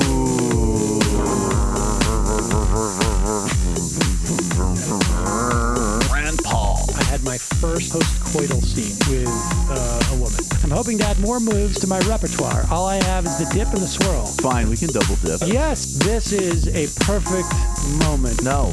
Wait, what? You make under $1 million a year. You're scum. You're not paying. Excuse me? Fuck you, you fucking liberal elite. I think you belong in jail. Thank you for saying that, Sam. You're a horrible, despicable person. All right, gonna take a quick break. I want to take a moment to talk to some of the libertarians out there. Take whatever vehicle you want to drive to the library. What you're talking about is jibber jabber. Classic. I'm feeling more chill already. Good. Donald Trump can kiss all of our asses. Hey, Sam. Hey, Andy. You guys ready to do some evil? Hitler was such an idiot. I think I might be a Nazi. Agreed. No. Death to America. You. Yes. Wow. Wow, that's weird. No way! Unbelievable. This guy's got a really good hook. Throw our hands up. Ooh. Wow. But Sam, I gotta get off. No worries. Let's. I want to just flesh this out a little bit. I mean, look, it's a free speech issue. If you don't like me, Hey, shut up! Thank you for calling into the Majority Report. Sam will be with you shortly. Hello? Hi, folks. Fun half, Majority Report, Sam Seder. Let me clean up here. I didn't do anything. I got so caught up in the idea. I'm not going to go with calls today.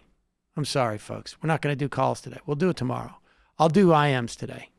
But we had a pretty long call at the start of the show. So yeah, we had a long call a long interview with Corey. I find it fascinating where that conservative thought goes at. A lot of it goes down to idealism versus materialism. Yeah, I think so. I think, I think there's something in between personally, but I also wonder when you have that sort of bleak of a situation and you think that that just coincidentally that that men are the essence of the being saviors in that situation, and we start thinking about the contradiction of, I don't know if he's a black separatist, but it's borderline. Certainly, I mean, I don't know these anything. The only thing to the extent that I know any of this stuff is from what Corey has written. But it is a hard thing to reconcile that he's married a white woman, unless you start to see that he, on some level, seems to negate the existence of black women. Wowza. Yeah, Michael was right. Adolf Reed is really indispensable on the history of race and racism and the material basis for it. Yeah. I mean, I think there... and I have serious disagreements with him in the present, but his earlier work is so good. I have nothing but agreements with Adolf Reed, and I would really recommend people read Class Notes. Actually, his critique of Louis Farrakhan in Class Notes could be grafted directly onto Robin's assessment of Clarence Thomas. It's fascinating. And his piece he just published, The Myth of Economic Reductionism in The New Republic, is excellent. And it was an amazing interview with him. I can't say enough about it. And if you don't have time to read a whole book, Marx, Race, and Neoliberalism is kind of an essay-length writing that I have tried to make everybody read. All right. So let's move forward here. Well, let's just start with this. We'll get to impeachment. They're having a very difficult time with this. And, I've read online where people sort of poo-poo impeachment. I think my sense of the value of impeachment is, I think, hopefully people have a sense of by now. But from my perspective, one, it puts the Trump administration on the defensive. Politically, it puts them on the defensive. That's not a place where they don't particularly feel comfortable. Being a conservative means that you are oppressed. However, I'm talking literally on a material basis. They are under siege, and they don't have time or the oxygen now to build what they were planning to build. I mean, I think this was something I was saying over and over again about. No one was talking about the cost of creating a vacuum between a couple of months ago and the election. And my conjecture was that that vacuum was going to be taken up with Bill Barr investigating the investigators and creating a whole new narrative, which I think it's quite clear they were actively pursuing during the summer, looking for this whole story that they could roll out that was both backward-looking and forward-looking. That project, it may work on the right now, but anything would work on the right. It has less ability to cross into even mainstream news, I think, although one can never underestimate that. I think there's value there. I don't know that it creates any more motivation to vote against Trump, but I think it does address a potential source of depression of the Democratic vote. If the Democrats had not done this, I think it would have hurt their voter turnout in some areas. Then I would also argue that the most important element of impeachment is going to be the Senate. If the Democrats take the Senate, and that's a big if, but if they take the Senate, it is going to be, I think, a function of impeachment. Regardless of which way these 5 or 6 or 7 senators vote, we've said them, their names ad nauseum. Regardless of which way they vote, it's going to be problematic. Even if they wait till after a primary to hold this vote in the Senate, if any of these people defect from Donald Trump is going to come at them just because of his ego. And so it's going to be a problem for all of them.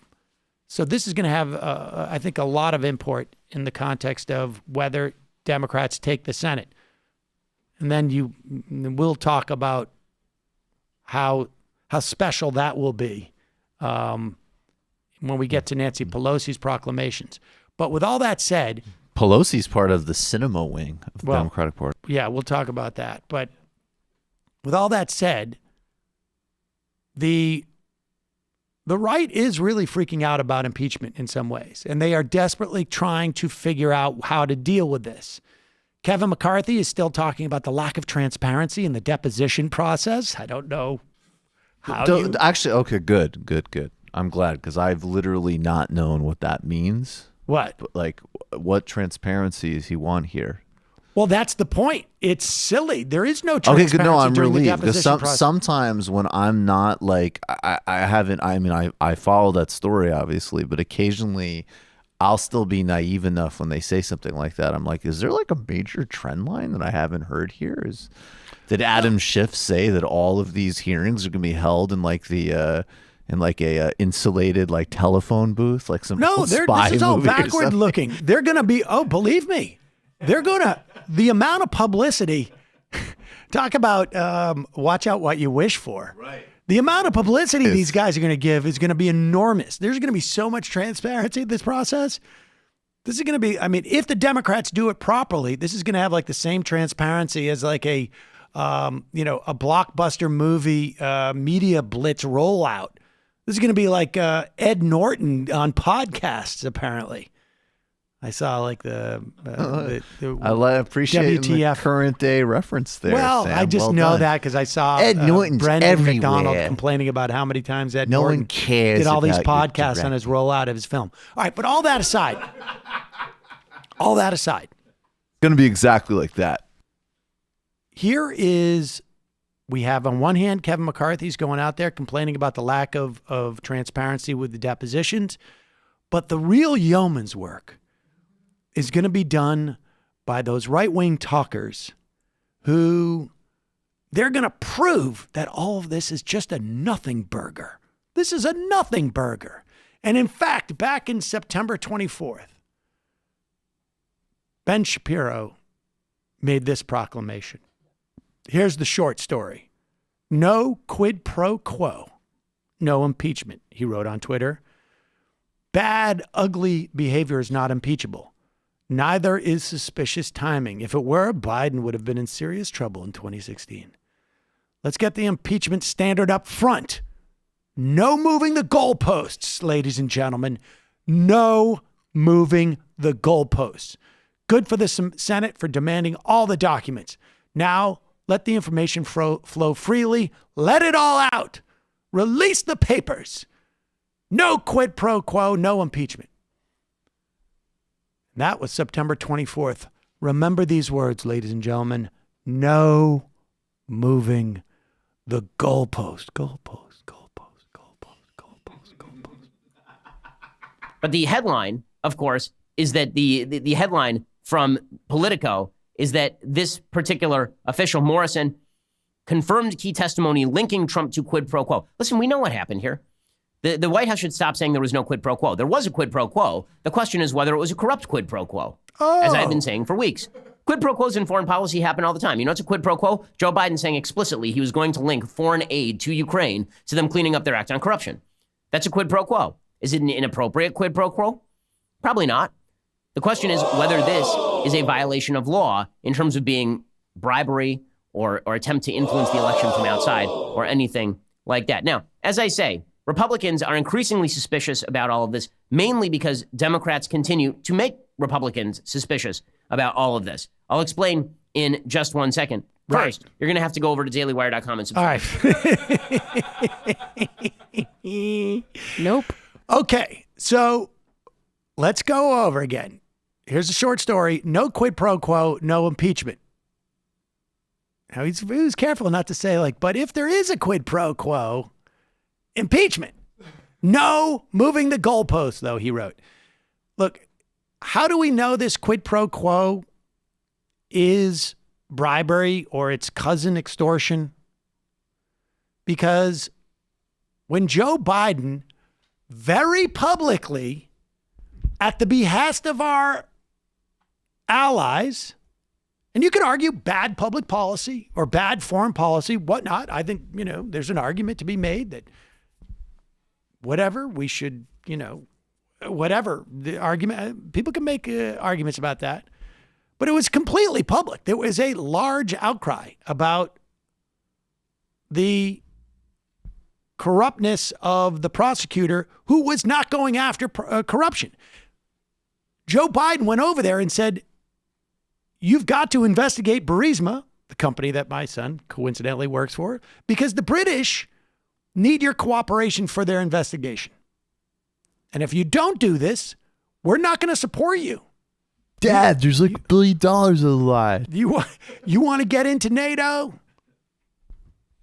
We can't allow it if you don't cooperate with NATO people. Yeah. Now, I'll just say, I think to underline your point, because I am somebody very much of the school that a lot of this anti-corruption stuff, even when there's real corruption, is simply a kind of cynical tool of U.S. foreign policy. Totally my viewpoint. It doesn't undermine the broader point that's being made here about the different things being deployed. Right. It may be bad foreign policy, but it is actually foreign policy. It is not foreign policy by any stretch of the imagination to say money that's already earmarked to you that I don't have official statutory control over will not be coming to you, even though it's been earmarked by Congress, unless you give me, not the country, not any type of policy, me what I want. It could be a suitcase of money. In this instance, I want a little help with my political campaign. I want you to say, that Joe Biden is corrupt. You don't even have to do the investigation. I want the deliverable. I want the deliverable. Now, I don't care how you do it. It could take you 1 hour. It could take you 3 weeks. Just give me the results. Maybe he just meant the deliverable for the American people. If you concede, I should say, that is a quid pro quo, there's no way you can say this is not an illicit quid pro quo. Because if you can't say that, then it's impossible for a president to even accept a bribe or extort anybody. What could they possibly do? If everything the president does is in the interest of the United States, then what's an emolument? What's a bribe? Doesn't exist. If it helps me, you're helping America. I'm America. I kind of feel like Trump would have done this just out in the open if it were totally up to him. Like, he doesn't care. He tried to have the G7 summit at his failing resort. When he held up the money for Ukraine, he didn't say, I'm holding up the money for Ukraine, because he said, tell the Senate and anybody who asked that it's an agency issue. So he had the opportunity to go public about it, and he didn't. He didn't do it until he got caught. And then that was a tactic as a way of trying to make it like, nothing wrong with that, but that doesn't fly. So they've got real problems here.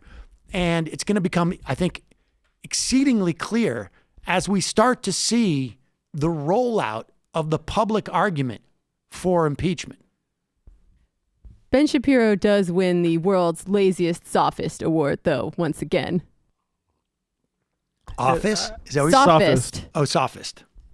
I think he just doesn't even remember what he says on a day-to-day basis. No. Yeah, I guess that's like like sub-sophistry, really. That's the beauty. As long as he's got a website where he says stupid things, he can put that on there and just like completely disavow it. Yeah, that's not an exhaustive list. But Ben Shapiro, look, he has my sympathies because he's doing his job and he doesn't have much to work with. He doesn't have much to work with. And I'm not just talking about cognitive limitations. His Sorry, cognitive limitations boy. or his lack of, sort of charisma or anything like that. No, I'm talking that's a about given. content. Well, there was like, oh man, I mean, there's been so many examples like this, but there was that one where they caught some backbench Republican coming out of some hearing, and they were like, and the guy clearly had internalized what the talking point was in the beginning of the day, and he was like, the president did not blah blah blah, and then of course like Trump had like 30 minutes ago been like, yeah, I did blah blah blah, and the point is that's great. And so they asked the guy like, well, he just said that he did blah blah blah, and he's like, I'm gonna have to leave now. It's too much for them. Let's get into a Medicare for all, because there's really a three-front war going on right now with the idea of Medicare for all. There is a battle between Bernie and Warren to gain advantage on this issue as to who most, I guess, who is proposing a plan that has the greatest likelihood of maybe politically surviving, and who is proposing a plan that is structured in the most effective way. Largely, I think that argument is sort of like two bald men fighting over a comb. But since we're here, we might as well get into it a little bit. Now, Elizabeth Warren came out with a very detailed pay for Medicare for all that has, some people have criticized as being a little kludgy, as it were, and it not necessarily being the best way to tax for it. But she had to come out with this because she was taking the tact that there were going to be no taxes on the middle class. She was arguing with cost, which was maybe not a bad idea. And I think maybe to a certain extent, to the extent that there's critiques of her rollout of the financing, maybe the politics behind it is, arguable. Although one could also argue going into the general election, being able to say no middle class taxes might be an easier sell. Now, the reality is that some argue is that it's the tax is going to be on the employer side. People think that might be a good way to bridge the introduction of taxes. But the other argument is what middle class? I don't know what you mean. Oh, like the emphasis on, is this going to raise middle class taxes? Like the middle class is shrinking and was maybe never a real class in the first place. Well, I think what she's talking about are people in the median income. And so, I mean, I haven't heard that argument, but I'm sure there are people making it. But more broadly speaking, for mass consumption, that is the big question. Now, Bernie, on the other hand, has taken a different tack. He has outlined some financing options for Medicare for all.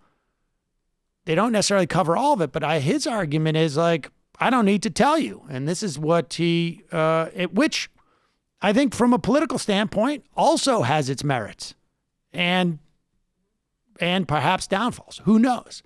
But here he is with John Harwood making that argument. One of the constraints that has limited things that Democrats have been able to get done has been fiscal. Senator Warren is producing plans to pay for Medicare for all. You've identified revenue sources for about half of it. Do you think it's important to identify revenue sources for the other half, or do you believe, as those who say subscribe to modern monetary theory believe, that we've been a little bit too constrained by concerns about the deficit, and that's not so important to pay for everything? The fight that I have been waging says that A, healthcare is a human right. Mm-hmm. We've got to join the rest of the world guaranteeing healthcare to all people. And B, I want to do away with all premiums, all co-payments, all deductibles, and out-of-pocket expenses.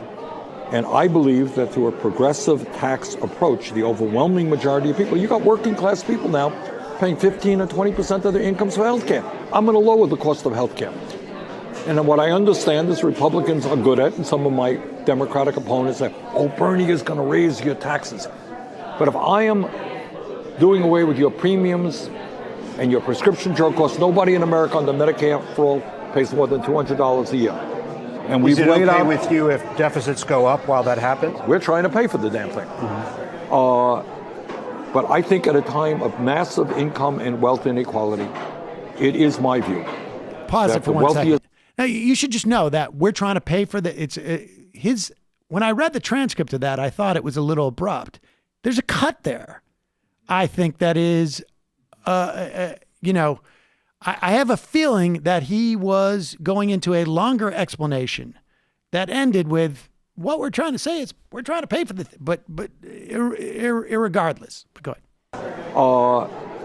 But I think at a time of massive income and wealth inequality, it is my view that the wealthiest people in this country, the top 1/10 of 1%, should be paying substantially more than they're paying right now.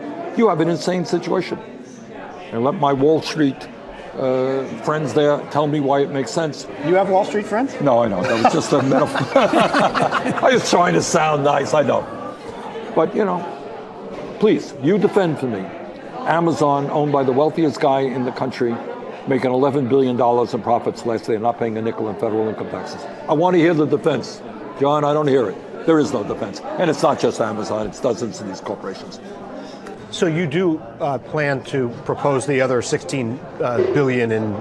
Federal taxes are already paying, roughly speaking, 60% of healthcare costs through Medicare, Medicaid, CHIP, and other healthcare programs. Mm-hmm. So you still have more revenue to go to make it fully paid for. Well, what we have laid out is, look, the fight right now is to get the American people to understand that we're spending twice as much per capita, that of course we can pay for it. We're paying it now in a very reactionary, regressive way. I want to pay for it in a progressive way. That's my fight now. Now you're asking me to come up with an exact detailed plan of how, every American, how much you're going to pay more in taxes, how much I'm going to pay. I don't think I have to do that right now. What I have to say, and be honest, is to say, yeah. You think it's foolish that Senator Warren's trying to... I'm not saying it's foolish. I'm not saying it's foolish. Because some people are saying that. Like, why box yourself in with that kind of detail? Well, all that I'm saying is that is all right, that well, that's the we- gist of it. I mean, what we get there is the bottom line is that Sanders believes that, look, we're already playing as a nation as much, if not more, than we will have to pay under the system and getting less for it as a nation. So we will find the money.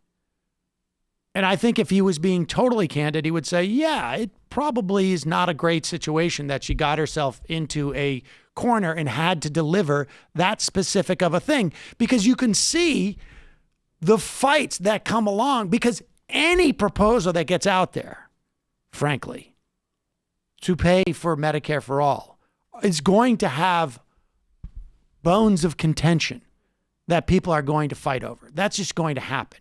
So if anything that was, I think, problematic with Warren's proposal, ultimately was just politically, it was not terribly adept to get into that situation. Now, I will also say that maybe in a general election situation, having a plan where there's no specific taxes on the middle class, which I think at least euphemistically people, respond to in this country, might make some sense. I mean, Donald Trump either way is not going to be able to dig into this stuff. He'll lie about it regardless. Yeah, sure. So I think even just like that playing narrow anyway. Yeah, but I think a kind of cute play to pick a more regressive option with the head tax to sort of technically be able to say you're not raising middle class taxes is, I think it's wrong on the merits, obviously, but I think it's all a fool's errand against Trump because, in fact, even if it was, I think it's probably more for the press. And I think it has satiated the press for the most part that there's a pay for there. I don't think that the press is going to make the argument, make an argument that Matt Brunig makes, frankly, when he concedes it could be effective as a bridge financing to get to ultimately where you pass on some of those costs to, middle class. But well, I think what we get from the Warren plan is that it is possible to come up with a plan to pay for it. Absolutely. And I think, frankly, even with the options that Bernie has there, he's close enough because you take the 60% that's already been expended by the U.S. government on this stuff. People don't realize that a huge percentage of the population right now, between Medicaid, Medicare, S-CHIP, disability, the VA, are on some type of government plan as we speak. And so you don't have far to go with the financing. But it's really, there are other issues, and we will get to those in a moment. Do you think Bernie is secretly an MMT guy and he's just afraid to say so? No. Nope. Well, never mind. Clearly not. I have very, if he is, that's a fairly recent thing. But watch him talk about sneaker prices with Jesus and Mero. He's not an MMT There's a guy. midpoint between saying we have to tax every dollar that we spend and full MMT, print money forever, right? The government could run a bigger deficit than it is now. I think look, we're already at a much bigger deficit than people, were during the Obama years. If you heard the right talk about the deficit and the debt, the idea that we would have $1 trillion deficit for them was like lighting ourselves on fire. And now they never even bring it up. I mean, so I think he's aware that there's some latitude there, at least in terms of the political rhetoric. I also think that going into an election, going into an election, this is one of the things that you're going to hear from every single moderator on every single debate. So that, you have an answer, or at least you have a response. Here is just one more clip, because again, this is really now a question of a Medicare for all. Because after we play this clip of Bernie Sanders explaining the cost difference between private and Medicare for all, we will play a cavalcade of not Republicans, but Democrats who are trying to argue that we just simply cannot have Medicare for all. But here he is explaining it to a room full of people who who are worried about their health care. And then on top of all of that, the average American will pay substantially less for health care than he or she is paying right now. Yes, you will pay more depending on your income. We exempt the first $29,000 from taxation. So you're making $29,000, you don't pay a penny. You make $30,000, you pay on $1,000. You make $60,000, which is what the typical American family makes. You pay on $31,000. My guess is we'll probably have a 4% income tax on that $31,000, $1,200 a year for comprehensive health care designed for you for your entire lifetime. How's that? So there you have it. I mean, the taxation is going to be very progressive to the extent that we know the specifics of it. But there are broad principles that he's putting out there. And frankly, both in the Democratic primary and in the general election, I think the emphasis is not on how do we execute this, but rather on the good things, on the benefits. I mean, to the extent that 3 million people, more people voted for Hillary Clinton, that's all well and good. But Donald Trump won the presidency by saying, we're going to build a wall and Mexico's going to pay for it. And that was about as in depth. That was the weeds. That was him getting into the weeds. How are we going to pay for it? Mexico's going to pay for it. Maybe, Bernie or Warren or whoever is the nominee wants to push Medicare for all should just say that Canada is going to pay for it. See if that works. And you have such nice health care. Guess what? You're paying for ours. They're beating us at the border. They're beating us on trade. They have cheaper drugs. And so I'm going to sit down and I'm going to say, first of all, Justin, take the makeup off. And now listen. You're going to take off the blackface and you're going to pay for our health care. We buy your syrup. You pay for our health care. They're crushing Vermont in the syrup game. And Okay. It's not going to happen anymore. So while there is this narrow fight about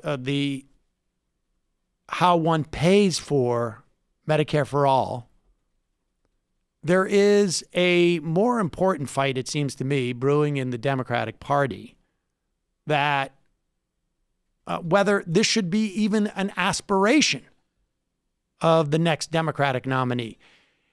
Here are two guys who are attempting to make it seem like they think should be an aspiration, but just not really one that we actually articulate or pursue.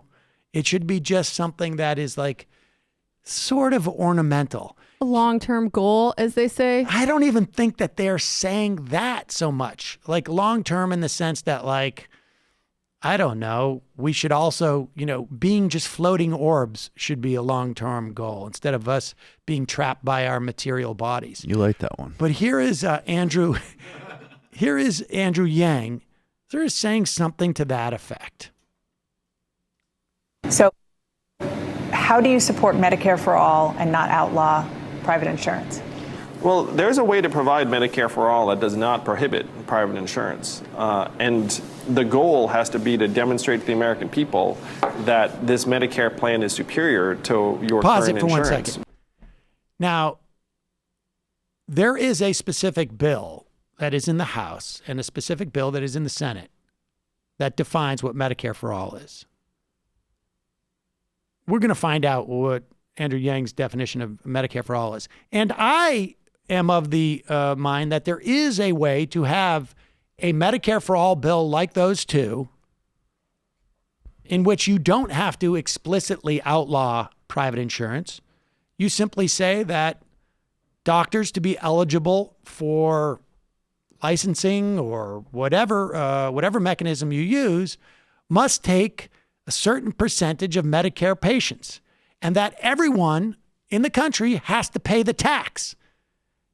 Therefore, thereby making private insurance literally obsolete.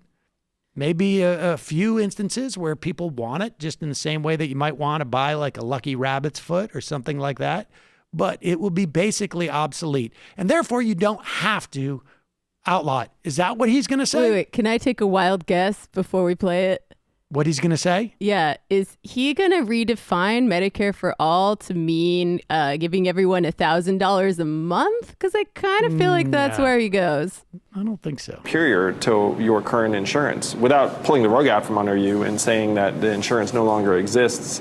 Bernie Sanders' own campaign manager said about your stance on this, come on, you either take on corporate greed that rots the system or you don't. That you're calling this Medicare for all, but when you ask about the substance, you still want to keep private insurance, which is not Medicare for all. How do you respond? It's funny because we had an internal debate about this. Like, what does Medicare for all mean? If you look at it, what does it say? Medicare for all, which means that you have a Medicare program that everyone can be enrolled in. So you're adopting the label, but not the bill. That's correct. Is that a little disingenuous to people looking for that, that flavor of a Democratic candidate, but with, if they don't know the substance of your plan? Well, we're clear about the substance of our plan in various places, and we're going to have a more detailed rollout of the full plan in the days to come. Let me put it in terms of that Andrew Yang supporters could understand. I am for a UBI.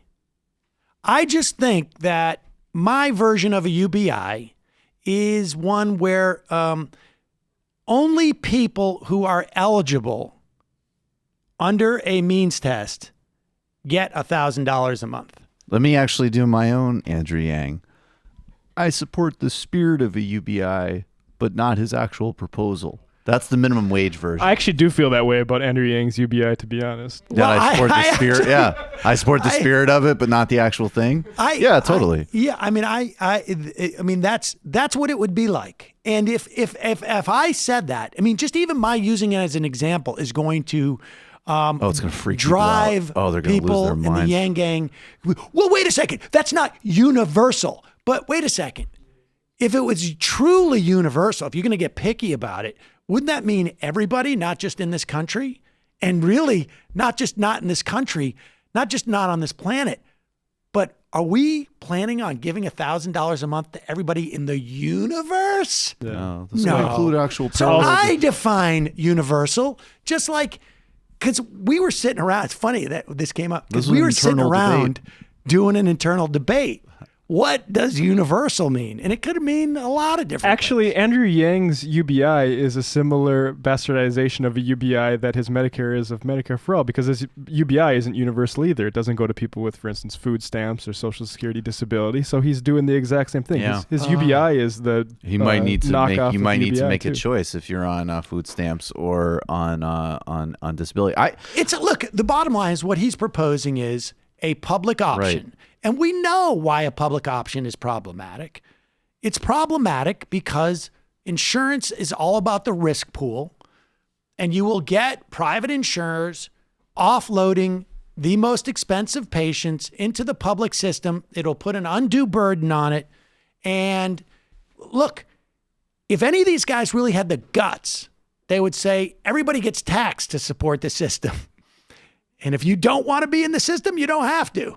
Even as it would, I mean, if we were talking overall costs, it will, in fact, reduce costs for most. But this, Mr. New Politics, Humanity First, outsider guy is doing, I mean, he's just Buttigieg and Harris right now with the same disingenuity about what he's proposing. But, and I mean, unlike Biden, I just want to add to, from my doing more reading and hopefully more content on different systems and how they actually work.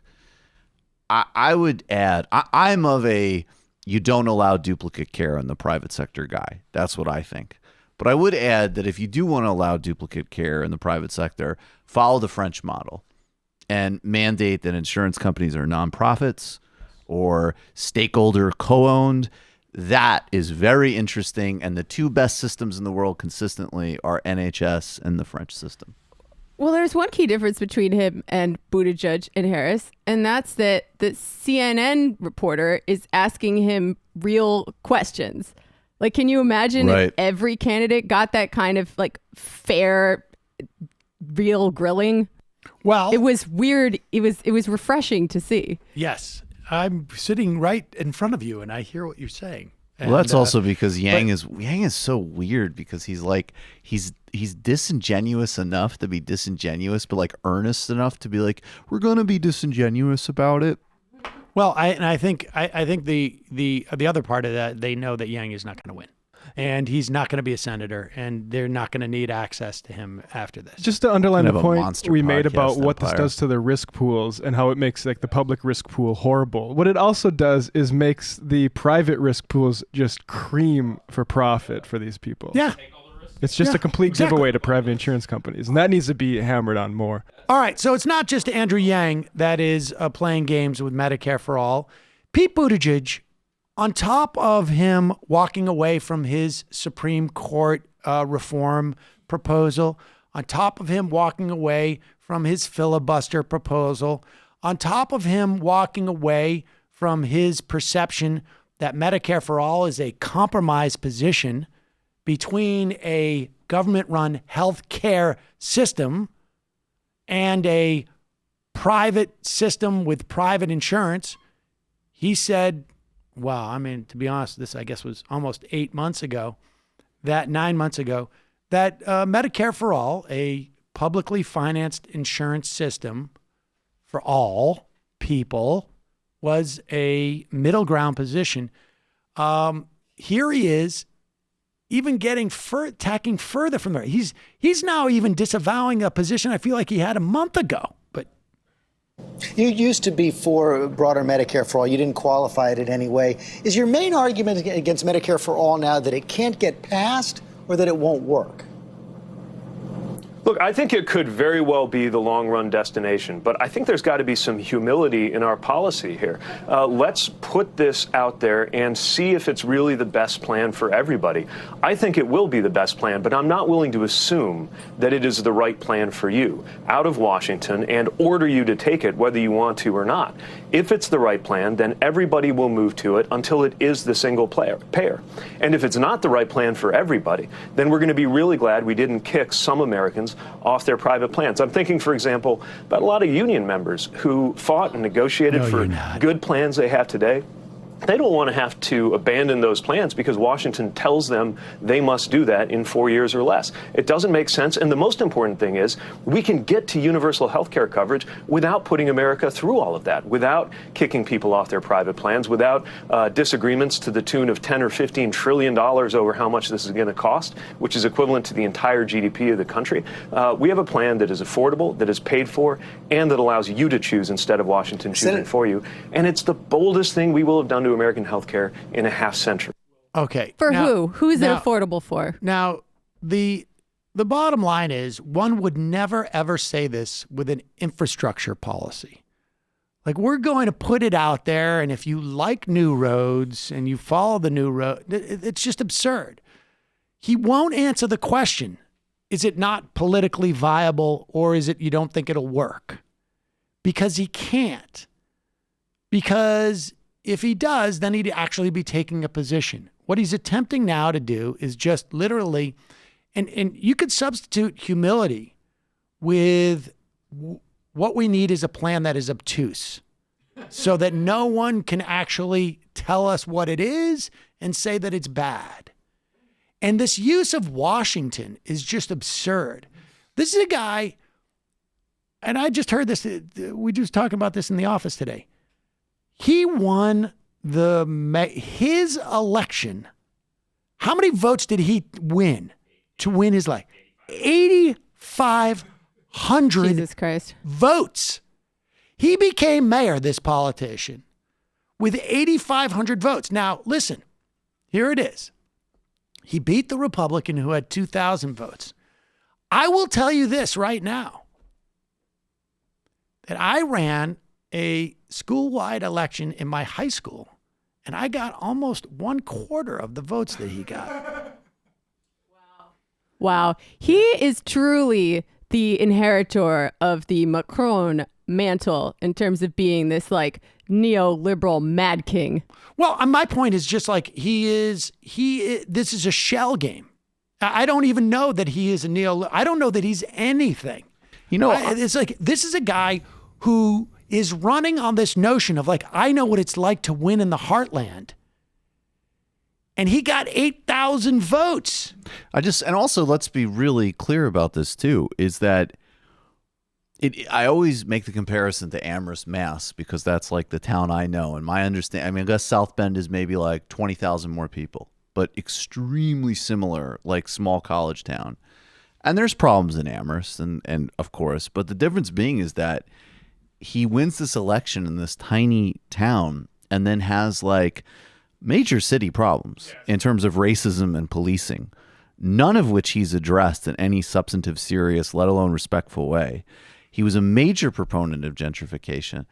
And the thing, I do think he's neoliberal in the broad sense, but I think even more to the point that I did read that piece in the New Republic about him. And the really fascinating thing, which I think is totally true, is that he is stuck in this moment in like 2004, which is not a particularly inspiring place to be stuck, where he's just obsessed with rhetorical games in terms of the GOP and how you match them on framing, not even on the current issue set, on like the Bush era set, which is why he uses so much national security language. Also, his like national service plans. I mean, I'm not necessarily opposed to national service, but I was just saying, like, if your instinct is not about top down directed and having like humility about the federal government, you probably shouldn't have so many proposals that like make college tuition and debt forgiveness and all these really elemental things contingent on Right. doing Can we like opt into AmeriCorps. those? Right.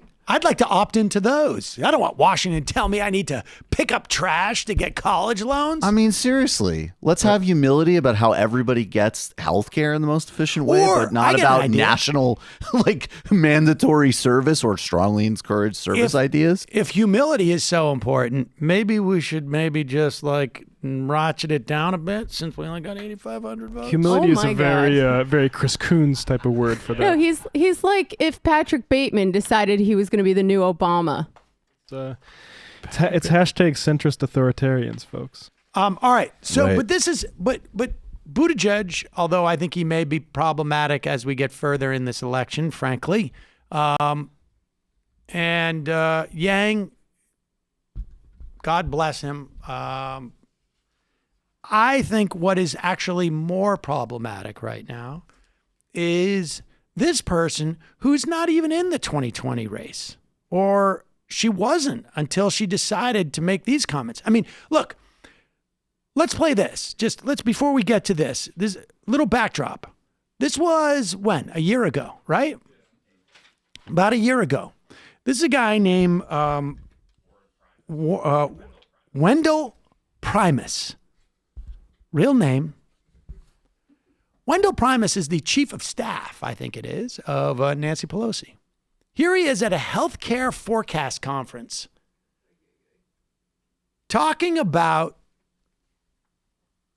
how we don't need a single payer. We just need universal coverage. We don't need to make things cheaper. We don't need to make things easier on a healthcare basis. We don't need to in any way eliminate the second job that you have, or maybe it's your third or fourth job, which is involved in like doing the paperwork and every year doing that thing that 25% of us do when we get bumped off our program. None of that. Here he is just talking about the benefits of private healthcare. The other thing I want to say about universal coverage, improving upon the ACA is clearly the most cost-effective way or budget-effective way of getting to universal coverage. Single payer is very expensive. The Urban Institute says $30 trillion. It creates winners and losers. I mean, you're taking basically everybody that's getting employer-provided benefits and putting them onto the federal budget. Now, again, in that process, you're going to create winners and losers. Some of the retail stores that don't offer very good benefits are going to be benefited. Some others that get very wonderful coverage to their employers are at risk of losing some of that. And so, pause it. The point. I just say that this winner and loser thing, we hear this a lot from conservatives. This is incidentally the chief of staff of the liberal San Francisco senior advisor, healthcare advisor to the liberal San Francisco congresswoman, who is also the Speaker of the House. What's interesting about his calculation of winners and losers is that those retail outlets that don't provide very good health insurance now for their employers, they're going to be winners. The losers are going to be the people who give good health insurance. What doesn't come into his calculation is the actual people who have the health insurance, like the actual human beings that are actually implicated by what these corporations do. He only sees winners and losers within the corporate arena. He does not recognize that the actual players are citizens of the country, are human beings. I mean, does he consider the coverage to their employers are at risk of losing some of that? And so the point here is I do not understand why all the excitement in California is kind of ground zero for some of that excitement about universal coverage. The leader is very aware of the cost of that. It has no chance of happening in the next several years, et cetera. And end it. It has no chance of happening if the speaker has anything to say about it. And since she apparently is either worried that it's gaining too much momentum or that Elizabeth Warren and Bernie Sanders are gaining too much momentum, that the progressives, broadly speaking, are gaining too much momentum, she took this opportunity to go and remind the American public that she will be a stalwart against this. Given the debates that we've had so far, it seems like the concern has shifted to now the Medicare for All maybe taking away our insurance that a lot of people have fought long and hard for and don't want to give up. How do you avoid actually frightening the American people on health care rather than reassuring them? I'm not a big fan of Medicare for All. I mean, I welcome the debate. I think that we should have health care for all. I think that the Affordable Care Benefit is better than the Medicare benefit, but we have invited advocates for it to testify in Congress, in the Ways and Means Committee, in the Budget Committee, in the Rules Committee, being respectful of the point of view. But it is expensive. Who pays is very important. What are the benefits that come in there? So I would think that hopefully as we emerge into the election year, the mantra will be more health care for all Americans, because there is a comfort Okay, level we don't need to hear anymore. Remember, this is the person who went on national television and told people that if you impeach Donald Trump, you will create a double jeopardy situation, and he won't be able to be indicted and prosecuted after he leaves the office. I wonder why she's not talking about that anymore. Maybe because it was patently false. I mean, just to give you a sense of what she's willing to lie about. She goes on to Bloomberg television to deliver that. Let's just look back in the day when she was from the same place, California, San Francisco. This is so sad. And this was back in during 1993. So it's a full, 25 years ago. So much has changed for the better on healthcare. Thank you very much, Congressman McDermott, for holding this press conference and for your leadership on the single-payer proposal. I remain a staunch and ardent supporter of the McDermott-Conyers bill. I am very pleased with the president's presentation last night. I'm sure others this morning have told you that he made an excellent diagnosis of the problem, and now we have to get on with how we take care of providing health care to all Americans. My problem with the president's proposal, if there is a problem, is that one of the principles of universal access, one of the principles of the single-payer bill is universal access. The president has accepted some of the principles of the McDermott legislation, be it universal access, no precondition, portability, the list goes on and on. But for access to be universal, it must be affordable.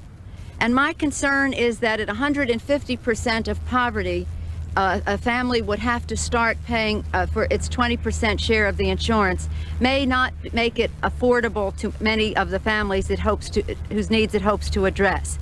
There is already a concession on the part of the federal government that a family needs food stamps if they're at 185% of the poverty level. If we admit that people cannot feed their families at below 185% of poverty, how then can we expect them to pay for access to insurance at 150% of poverty? I think the president is on the right track. I think the closer he moves toward the single payer, the better. As I've said before, I hope that this plan, and when I say hope, I mean that I will join with my colleagues here in working to see that the plan that the Congress passes contains as many of the provisions of single payer as possible, that it does not foreclose on an eventual single payer, and that it does not throw up obstacles to states easily establishing their own single payer. Once again, I want to commend Mr. McDermott. Okay, we're done. So the bottom line is she knew in 93 that single payer, that access and affordability are two different things. And that's why you need a single payer. And before you tell me that she's playing some type of 18-dimensional chess, I don't think the plan was to have Wendell Primus's presentation to a healthcare conference leaked 2 years ago, so that today we actually believe that she really doesn't want single-payer healthcare when she really does. And let's remember that if we're going to go back in time, 1993, this graph right here shows you that in 1980, the U.S. has been on what is called an accelerating of misfortunes. You have the life expectancy of the United States lagging behind, I don't know, almost 20 different countries, European and Asian countries. But the cost, the expenditure for healthcare has just ballooned relative to all these other countries. In other words, we're getting less for more. And she is out there now, not even content to argue against it if the bill shows up in a year or 2 years from now. But she is attempting to sabotage the progressives in the election. Now, why do I say that Nancy Pelosi is attempting to sabotage the progressives in the 2020 election, in the primary? For the same reason why she is out there trying to stop any progressive legislation.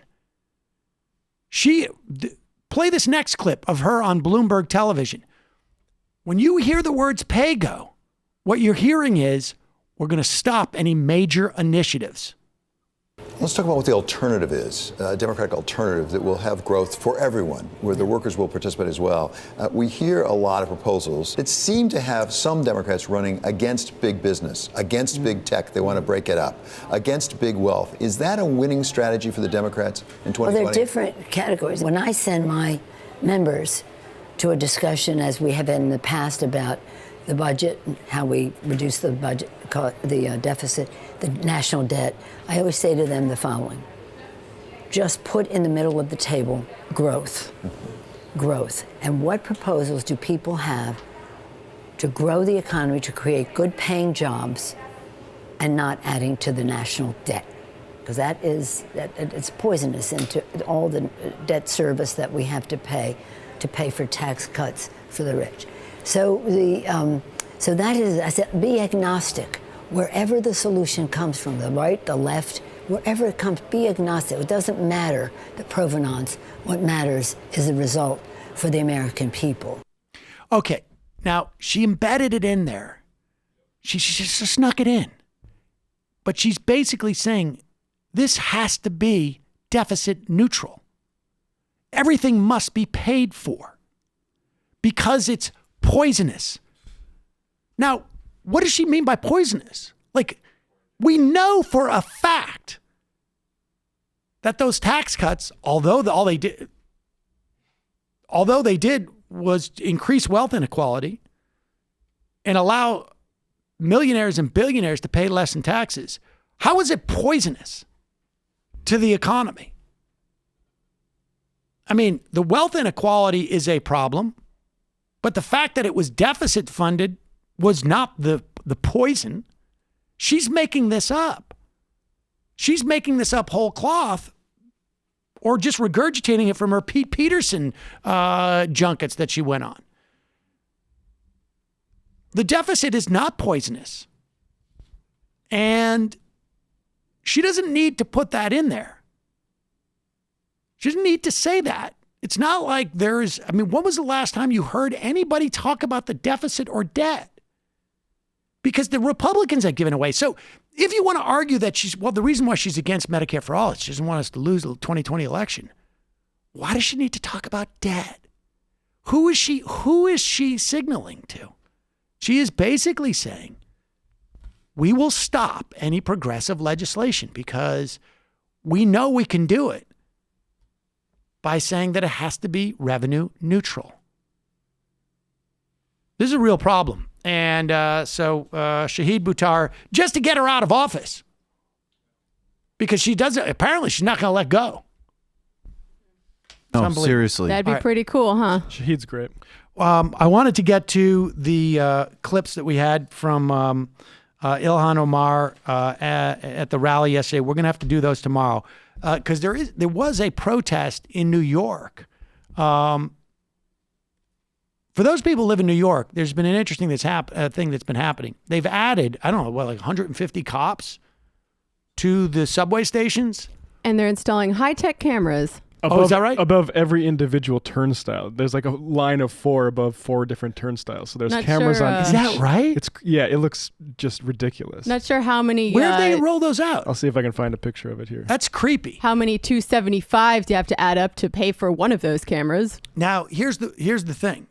What they're doing is they're trying to, they've been underfunding the MTA, subway system here, for years now, and they've allowed it to deteriorate. And they are claiming that the real problem is there are too many people jumping the turnstiles. So we need to put another 150 cops into the stations, which is, of course, a sop to the police union. It seems to me there's a lot of other things that you could have them doing. If you really are just looking for make work jobs, there's a lot of other things you could do. And if you're really looking to recoup the money, like the cost benefit analysis is not good. I don't know what the numbers say in that regard, but I mean, it doesn't matter. The bottom line is there's money to fund this stuff. We're still on like a huge corporate tax break for everybody. And I don't know, I just got an IM saying, do I think this is a slow roll to privatize the MTA? I don't know if they'll be able to privatize it. I mean, that just seems absurd to me. Although I could imagine them trying to sell off parts of it. But in response, New Yorkers have decided to engage in some civil disobedience that apparently... Can we use your name, Jamie? Sure. Jamie was involved with. You'll see her pictures probably that they now have those overhead things. It's going to be great because people are going to now wear like hoodies. It's going to be ugly. Joker masks. They're going to incorporate so much Palantir face scan technology into this shit. Oh, it's yeah. amazing. They've probably ran it on all these videos already. Unhealthy. It's good to see New York still have a little bit of grit, though. Yeah, this is good. So here's the protest. This is a fun protest. Where did this take place? This was at Schermerhorn. Oh, right around the corner. Yeah, it's the AC? Yeah, it started right around the corner from the studio, actually, because, I don't want to dox us, but... Near Gowanus. There you have folks jumping the turnstiles and the cops watching and just going, no, there's nothing we can do. Was it Chile that happened in recently? Yeah, well, with Chile was that, they held it down and then they actually, what was the next level in Chile? Because first they held it down and then just like ushered people in, like people who weren't involved with the protests. They were just like, awesome. Right this way. Yeah, that was great. So I read some of the materials that were passed around at this big demonstration, which started in downtown Brooklyn and ended pretty much in downtown Brooklyn. There were over 1,000 people there, by the way, which is pretty amazing, I think. And it was organized mostly by a group called Decolonize This Place, which is a radical abolitionist and anti-capitalist organization. And there's some overlap with Black Lives Matter there, so mostly led by young Black and brown people. And the flyer, among other things, makes explicit connections to the uprisings that are happening in Chile, in Lebanon, Ecuador, and Haiti right now. Like we've just been talking about, how do we connect up these movements? And I think that is starting to happen. The flyer talks about a number of incidents where this stepped up police presence in the subways has led to increased violence against Black and brown youth, as one would imagine it would. A few people were killed by the cops in the Bronx the week before last. I think we've all seen the video too, where the cops pull out 1 million guns and point them at a young kid named Adrian Napierre, whose only crime was jumping the turnstile. And they beat up a kid in another nearby subway station. So what this flyer basically says is, I can read a little bit of it. All over the city, police are hunting for Black and brown youth on the subways. Our babies can't walk home after school or ride the train without police pressing them. It goes on to say, meanwhile, the rent goes up, there ain't no jobs and no affordable housing, and the city and state government want to press us over $275. F out of here.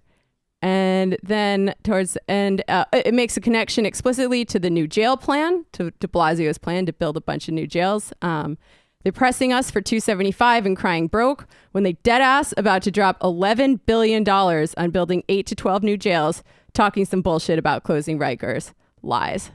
So these things are all connected. And how long did it take you to write that, Sam? Where can more people get information? Oh God, you know what? I'm not sure. I don't even know who invited me to this thing. I came out with some of my DSA comrades to show our support, but we were not the main organizers. All right, we will. If you search decolonize this place, you can find stuff on it. Yeah, search decolonize this place, and we'll put something in the podcast description. Absolutely. All right, let me do a bunch of IMs and we'll get out of here. Colin from Nebraska saw a horrible Pete Buttigieg meme. It was a screenshot of a guy's Super Smash screen with him playing against 3 computers. It was Mayor Pete and his 3 computer opponents were Bernie, Biden, and Warren, but the computer difficulty level was set at 5 for all 3.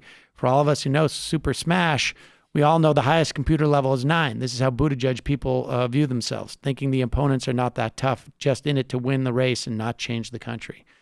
I'm not sure I understand any of that. JJ Cool. The point is they suck, and that's true. JJ Cool, do you guys think if some liberal in Thomas's college hadn't made a joke about getting affirmative action or someone wearing blackface, he might have been a much better person? I think so. I think that's possible. King of all IMers, Sam, I've been meaning to tell you that reaction shot analogy for impeachment persuasion is one of the most brilliant yet easily understood things I've heard in a while. Brilliant. Thank you.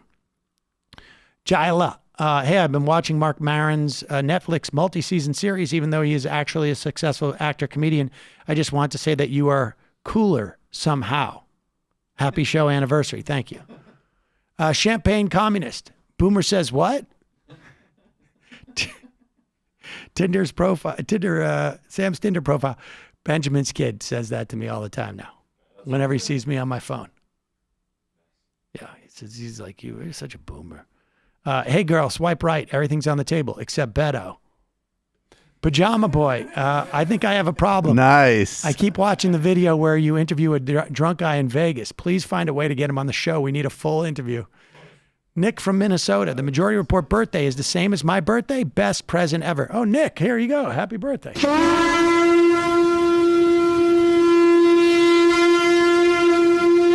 Derek from New Jersey. Yeah, we're going to talk about this tomorrow. I assume you guys saw the Ivanka tweet quoting Jefferson where it was pointing out this is in response to accusations about impregnating a slave. It turned out the timeline doesn't quite line up on that. Jefferson probably wasn't talking about the Sally Heming stuff. Sadly, she was my college classmate and upstairs freshman dorm neighbor. And the summer before freshman year, she did like a Teen Vogue interview saying she was going to study architecture. Our school had no architecture program. Dr. Chaos, shout out to myself for continuing my streak of not wearing blackface or racist costumes to Halloween parties last week. It was a smashing success. My streak grows to 34 years. I want to take a moment to thank my parents for not dressing me up in a racist outfit during my childhood, which got the ball rolling. All right, that's funny. Trudeau did not have a costume. Parliamentary cricket enthusiast. Mr. Speaker, if I might indulge, imagine, if you will, Bernie Sanders' White House, and the statue of that wanker, Tony Churchill, is indubitably getting tossed into the rubbish bin. Who or what would the right honorable members present nominate to replace it? Oh, that wanker Tory Churchill. I see. It's a British person. Asking. Churchill was British. Nailed it. And a wanker. And definitely a wanker. I guess you'd probably put maybe a Eugene Debs in there or something like that. Dave from Philly wanted to tell people in Philadelphia to vote for Kendra Brooks and Nicholas O'Rourke on the Working Families ticket for city council. They have a chance to replace the Republicans. Also, don't know if you mentioned it, but Krasner endorsed Warren recently. Maybe it was a bit too much for him to support Bernie, even though Bernie organizers helped to get into office in the first place. Boo. Steph Free from Mumia, Chicago. Screw Krasner. The public elementary school next door to me seems to be back in session. I was thinking of walking in and offering my services as a social worker. If they don't have one, I have no idea that schools were striking for a social worker in every school until I heard about it on this show. The Buttigieg has to pivot to his talking points because Medicare for all is politically viable and it will work. Will 22, you all should talk about right-wing civil war going on between neocon grifters and the Hispanic white nationalist Nick Ferenz. Crazy drama and infighting. Is that thing that we were talking about at TPUSA? Will you look that up, Nick Ferenz? We'll get to it. Wrinkle Fighter. Hello, Sam, and happy 9 years to the show. I'm in Des Moines, in which you may have seen hosted several candidates' rallies over the weekend. I attended a Bernie rally, but out of curiosity, walked to the campus of some of the other candidates. After seeing the crowds and the campaign signs throughout town, I've officially gone from being worried about Joe Biden to worrying about Mayor Pete. Am I wrong to feel this way? No. I've been saying for a while, I think Mayor Pete could be a problem in Iowa because he was the second choice of a lot of people even 3 or 4 months ago. If you're voting for Mayor Pete, I feel like that speech that Trump gave where Carson was leading him in Iowa and he was just like, how stupid are you people? That's what I feel like saying to Pete supporters. That people who support Mayor Pete are voting for their class interests. How stupid are you people? I also agree with the Matt Karp analysis, which is that if Pete Buttigieg looks like the establishment's best hope, then I think we're we're in good all right shape. actually. Yes, that's what you say now. Right. Things get real dumb. Yeah, it's true. I'm with Jamie on this.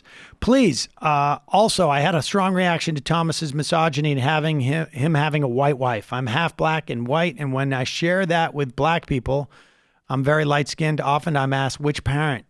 There is an often unaddressed dynamic, more of a colloquial speculative pattern with black-white hetero couples, with black women versus black men. I think Robin's analysis of Thomas illustrates the attitudes behind why this matters to some people. Interesting. Gigi Payne, YouTube suggested I take some time and watch a video by a libertarian named Young Ripa 59. Turns out this guy really hates Bernie, is absolutely adamant that all black people should be libertarian. Oh, should I mention his room is chock full of Marvel-themed artwork? Dude's following isn't small. Yikes. We should look into that guy. Maybe talk to him. Walker. Sounds cool. The app is a little hard to IM on. You can't easily review your message before you send it. Whatever. Let it loose. Colorado guy. Bumper sticker update. I drive 100 miles a week, and there are my findings. 95% of the political bumper stickers I've seen in the past months are either Bernie 2020 or Bernie 2016. Interesting. Goth Koala. After the classical liberal rant, it seems Joe might be going off on a Dave Rubin a bit. If so, do you think he'll likely invite any of the MR crew on his podcast now? My sense is that Rogan is not terribly psyched to do so. But it's possible. I'll bring you back some weed. Thank you. I appreciate it. Dolink. Wrong, Sam. I'm white, married to African-American man. Many friends in interracial marriages are well informed of racism, but deny the same-sex choice. Not true, as you implied with Thomas. I'm not quite sure. Push Michael Moore's Where to Invade Next as a demonstration of social democracy. My comment meant to say same race choice, not same sex. I'm not following. Rube David, Warren's Medicare plan requires $20 trillion in new spending for a total of $50 trillion in healthcare spending. If the current system is going to be $30 trillion, relies entirely on a 2.9% employer tax, why not just say the Medicare tax will be doubled for employees? Seems like nothing considering how much we pay in monthly premiums. Local pizza historian. This week, Trump said we're going to keep oil in Syria, which is weird because I'm not used to the president just outright admitting they ordered a war crime. Indeed. The hosting neutral server, the powerful Clarence Thomas is foremost exemplar of the terrible tragedy of expanding opportunities for people of color. In other words, nothing can be done, so racist discrimination's ill effects don't matter, except black wealth only existed with the conditioned and temporary acceptance of the white power structure. Fogwood Hall, Warren recently said the middle class is everyone who is not a billionaire. There's a video. And the final IM of the day. Bernie may not be an MMT guy, but Stephanie Kelton is, and she's his economic advisor. That's true. But it's also true that I don't think he's an MMT guy. See you tomorrow. It might take all the strength I got to get to where I want, but I know somehow I'm gonna get there. I wasn't looking when I just got caught between the truth and the light bar, but finding out won't make me feel any better. Yeah, I know the clock is ticking, but the meds are gonna kick in, and my pilot light shining bright.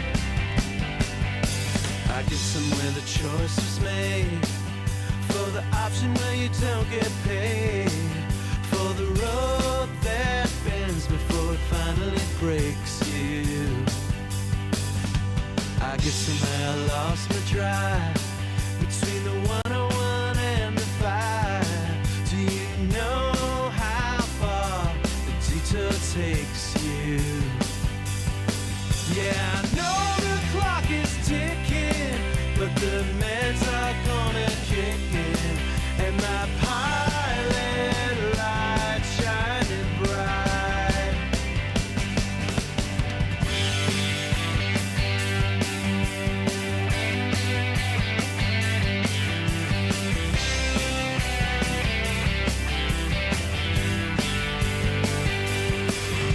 The months drifted into years while I shifted in